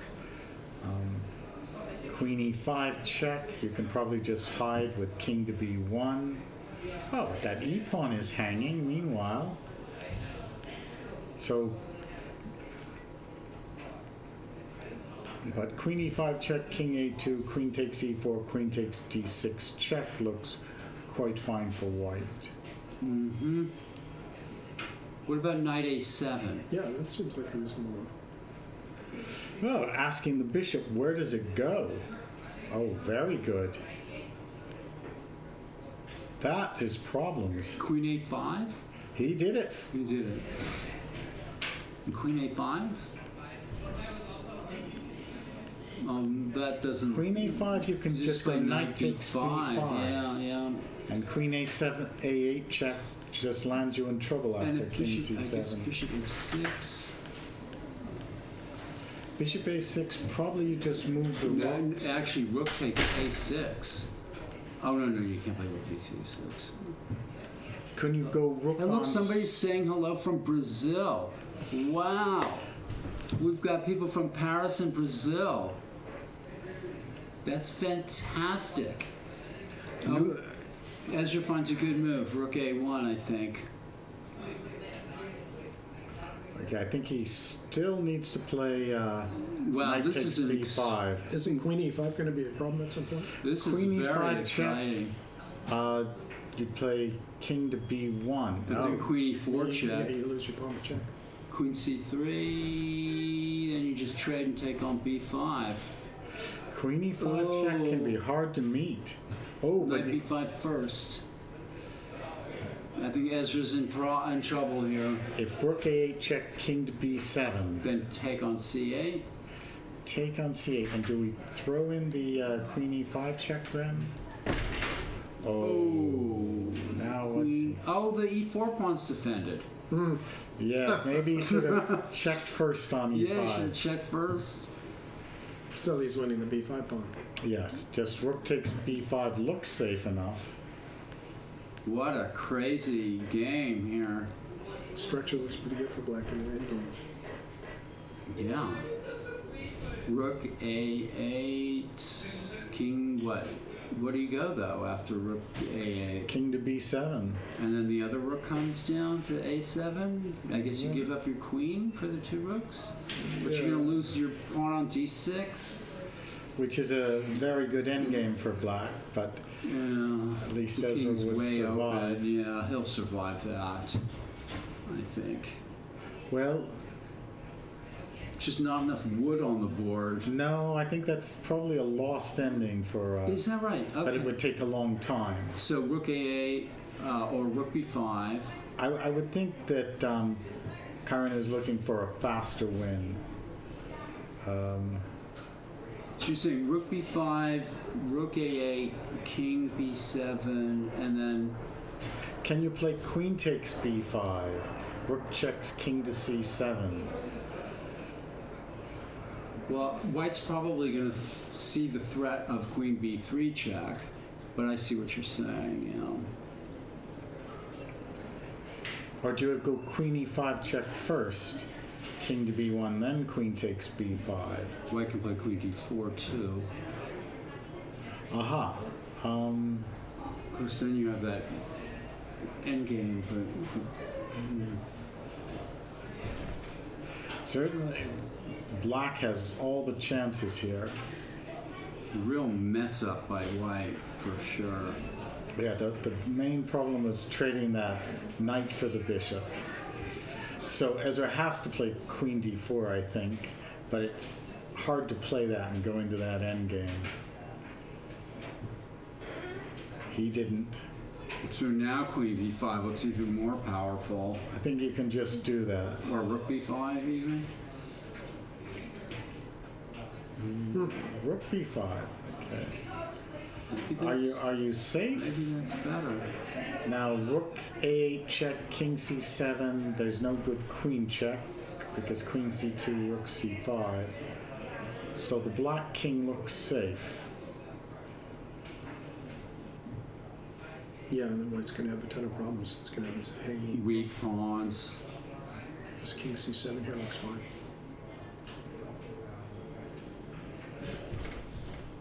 Well, the top board has given us a lot of excitement today.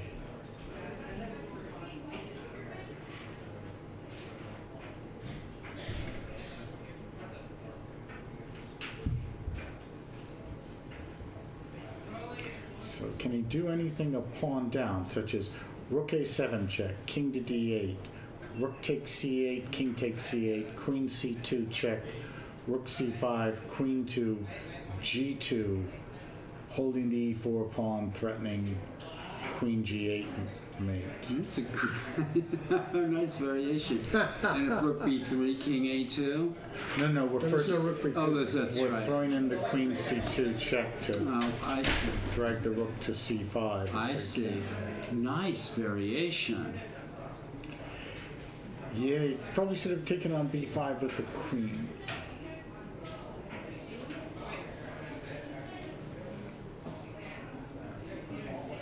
He didn't force the rook to c5 first. Well, it's still white's move. But, oh, the rook could take and go to rook to g3. So if we took and played queen g2, the rook can take on. Well, rook takes c8, queen takes c8, queen c2 check. Oh, okay. Well, wait a minute. Black has to play queen c5 or rook c5. Actually, he has to play rook c5. Queen c5 just drops the pawn at f7, right? There would be a drawn rook ending Yeah. of queen c5. So rook c5, but then queen g2 was Wow. unclear. 23 seconds, You'd have to play 22. queen g5. Oh, queen c2 immediately. Oh, okay. Not sure that's as good. Because rook c5, trade the rook. The trickiness.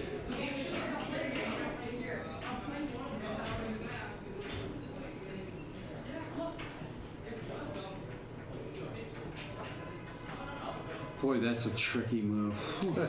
Gosh. Now, rook takes b3 check. Is that possible? Queen takes. And then you're in a queen pawn ending, a queen ending 3 pawns up. Rook takes b3, queen takes b3. Queen takes e4 check. King to b2. Rook A8. Rook takes a8. we can throw in a queen to b6 check, but king e8 may hold things. Wow, nice variation, Nick. If it's calculated correctly, because if you make a mistake, you get checkmated.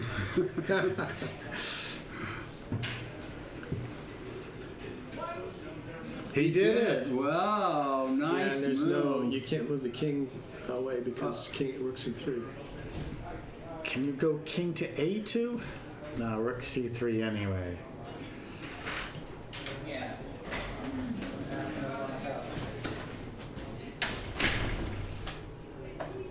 Gutsy move, very gutsy move, but it looks like it works.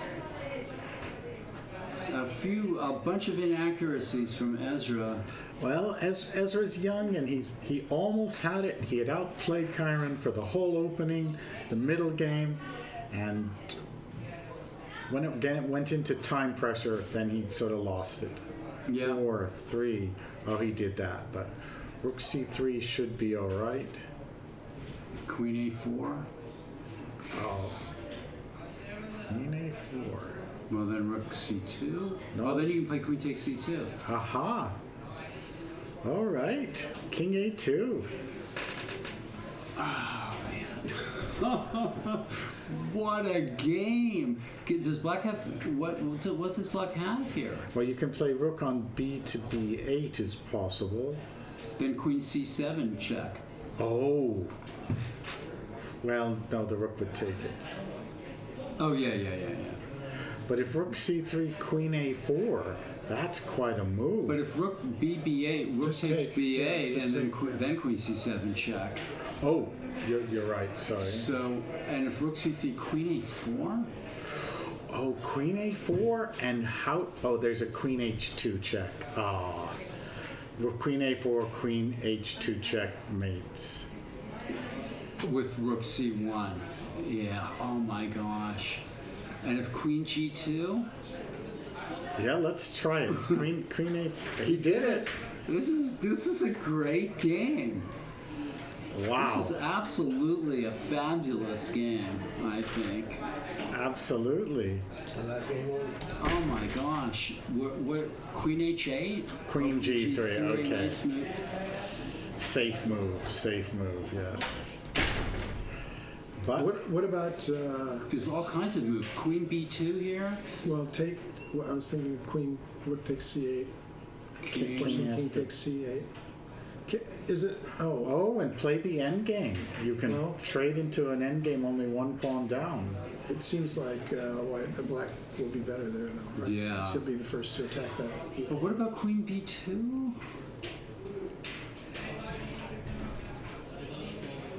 He did Okay, it. good. Play for like I'm play for the win. Yes. I'm predicting.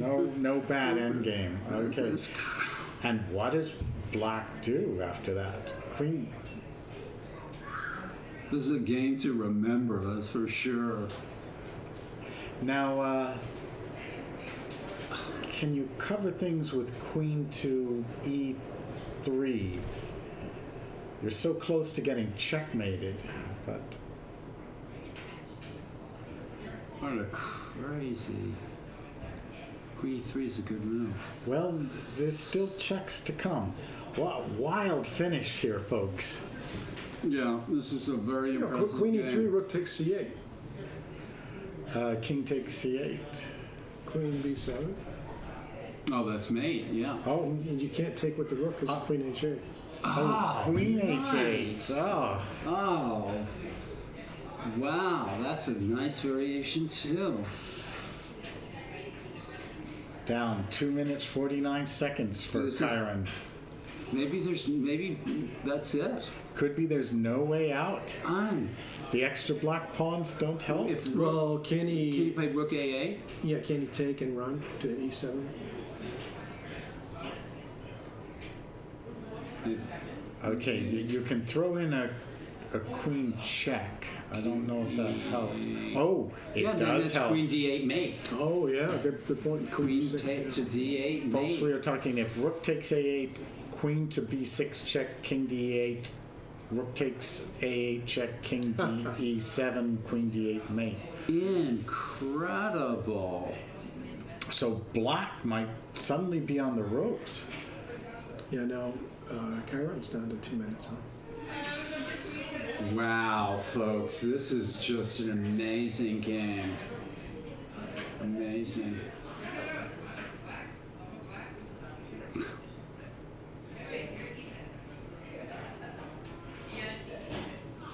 A game for the Yeah, game for the ages here. for the though. ages, incredible.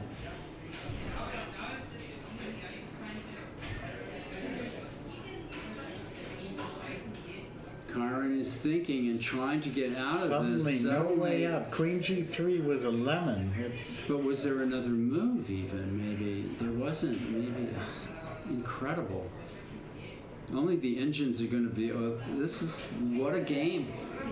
On board one here, we're witnessing quite a dramatic game. so. What exactly is the threat? Queen B6 check. So can we go Queen D3? Is there some? Okay, that's.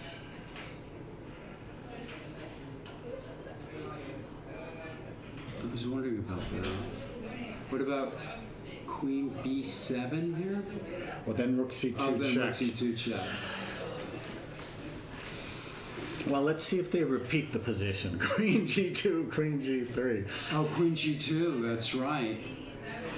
So he can go Rook takes C8 check. You have to They play take. wild chess in this institute. That's oh, he took there. You just did Rook. Oh, E8. yeah, that's right. Oh, no, that's not a take. It's not a take. It's What a crazy move. Rook B8. What does that do? Not sure that works. You could go Rook to C7 now. Rook on 3 to C7 might cover up. But why did he do that? What's the Yeah, idea? I think that's well. It's just Well, no, he's threatening Rook takes F7 with this Rook protected. No, that looks like a lemon. It's easy to say when you're not the one playing. yeah. I'm not sure what Rook B8 does. It really feels wrong. You may even Well, be able Rook's to. protected now by the Queen. Maybe he wanted to. So probably Rook on 3 to C7. But if it's a lemon, what was better in that position? Could you play Rook takes C8 check? Rook takes C8, Queen takes E5, and Rook takes F7 with a draw. That's a good move on Chiron's part, I think. Queen C5.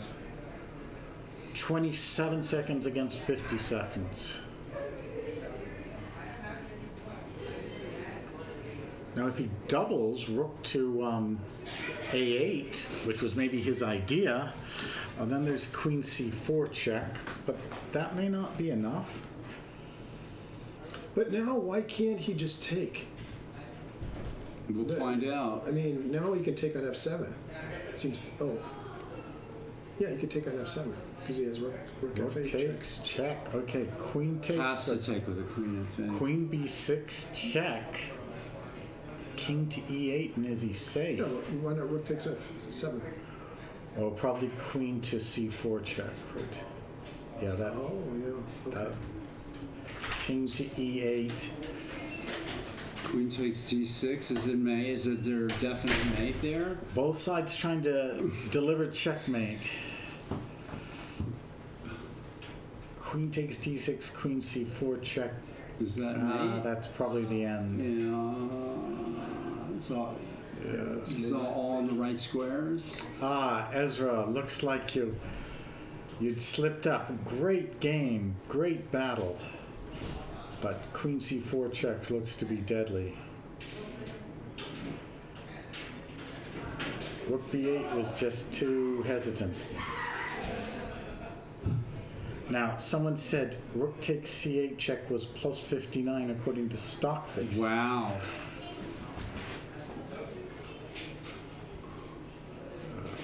Wow, a little bit of desperation there. King to F8 looks like it escaped. And then Queen B4. Yeah. Then Queen C4 check.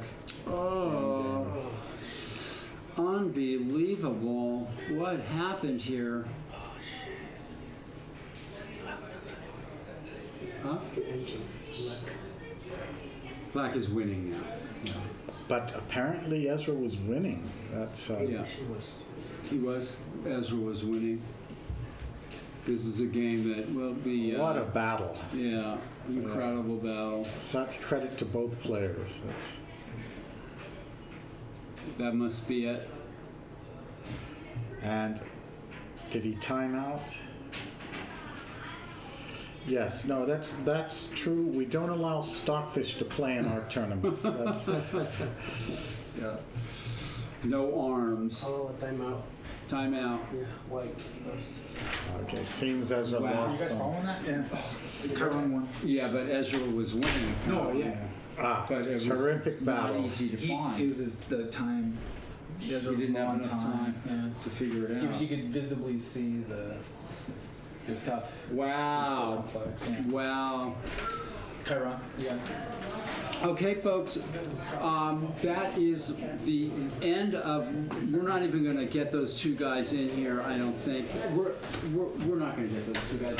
I think they need to Unless they need somebody- to rest. Yeah. What a All battle. right, they need to rest. Yeah. Okay, so we're going to call it quits for an hour here, and then we'll be back Come back for the exciting last round. with round. Somebody says there's a problem with this drive. No. Okay. Oh, no, no, no. Okay. Wow. What an amazing round. So should we come back in an hour, folks, and we'll be streaming the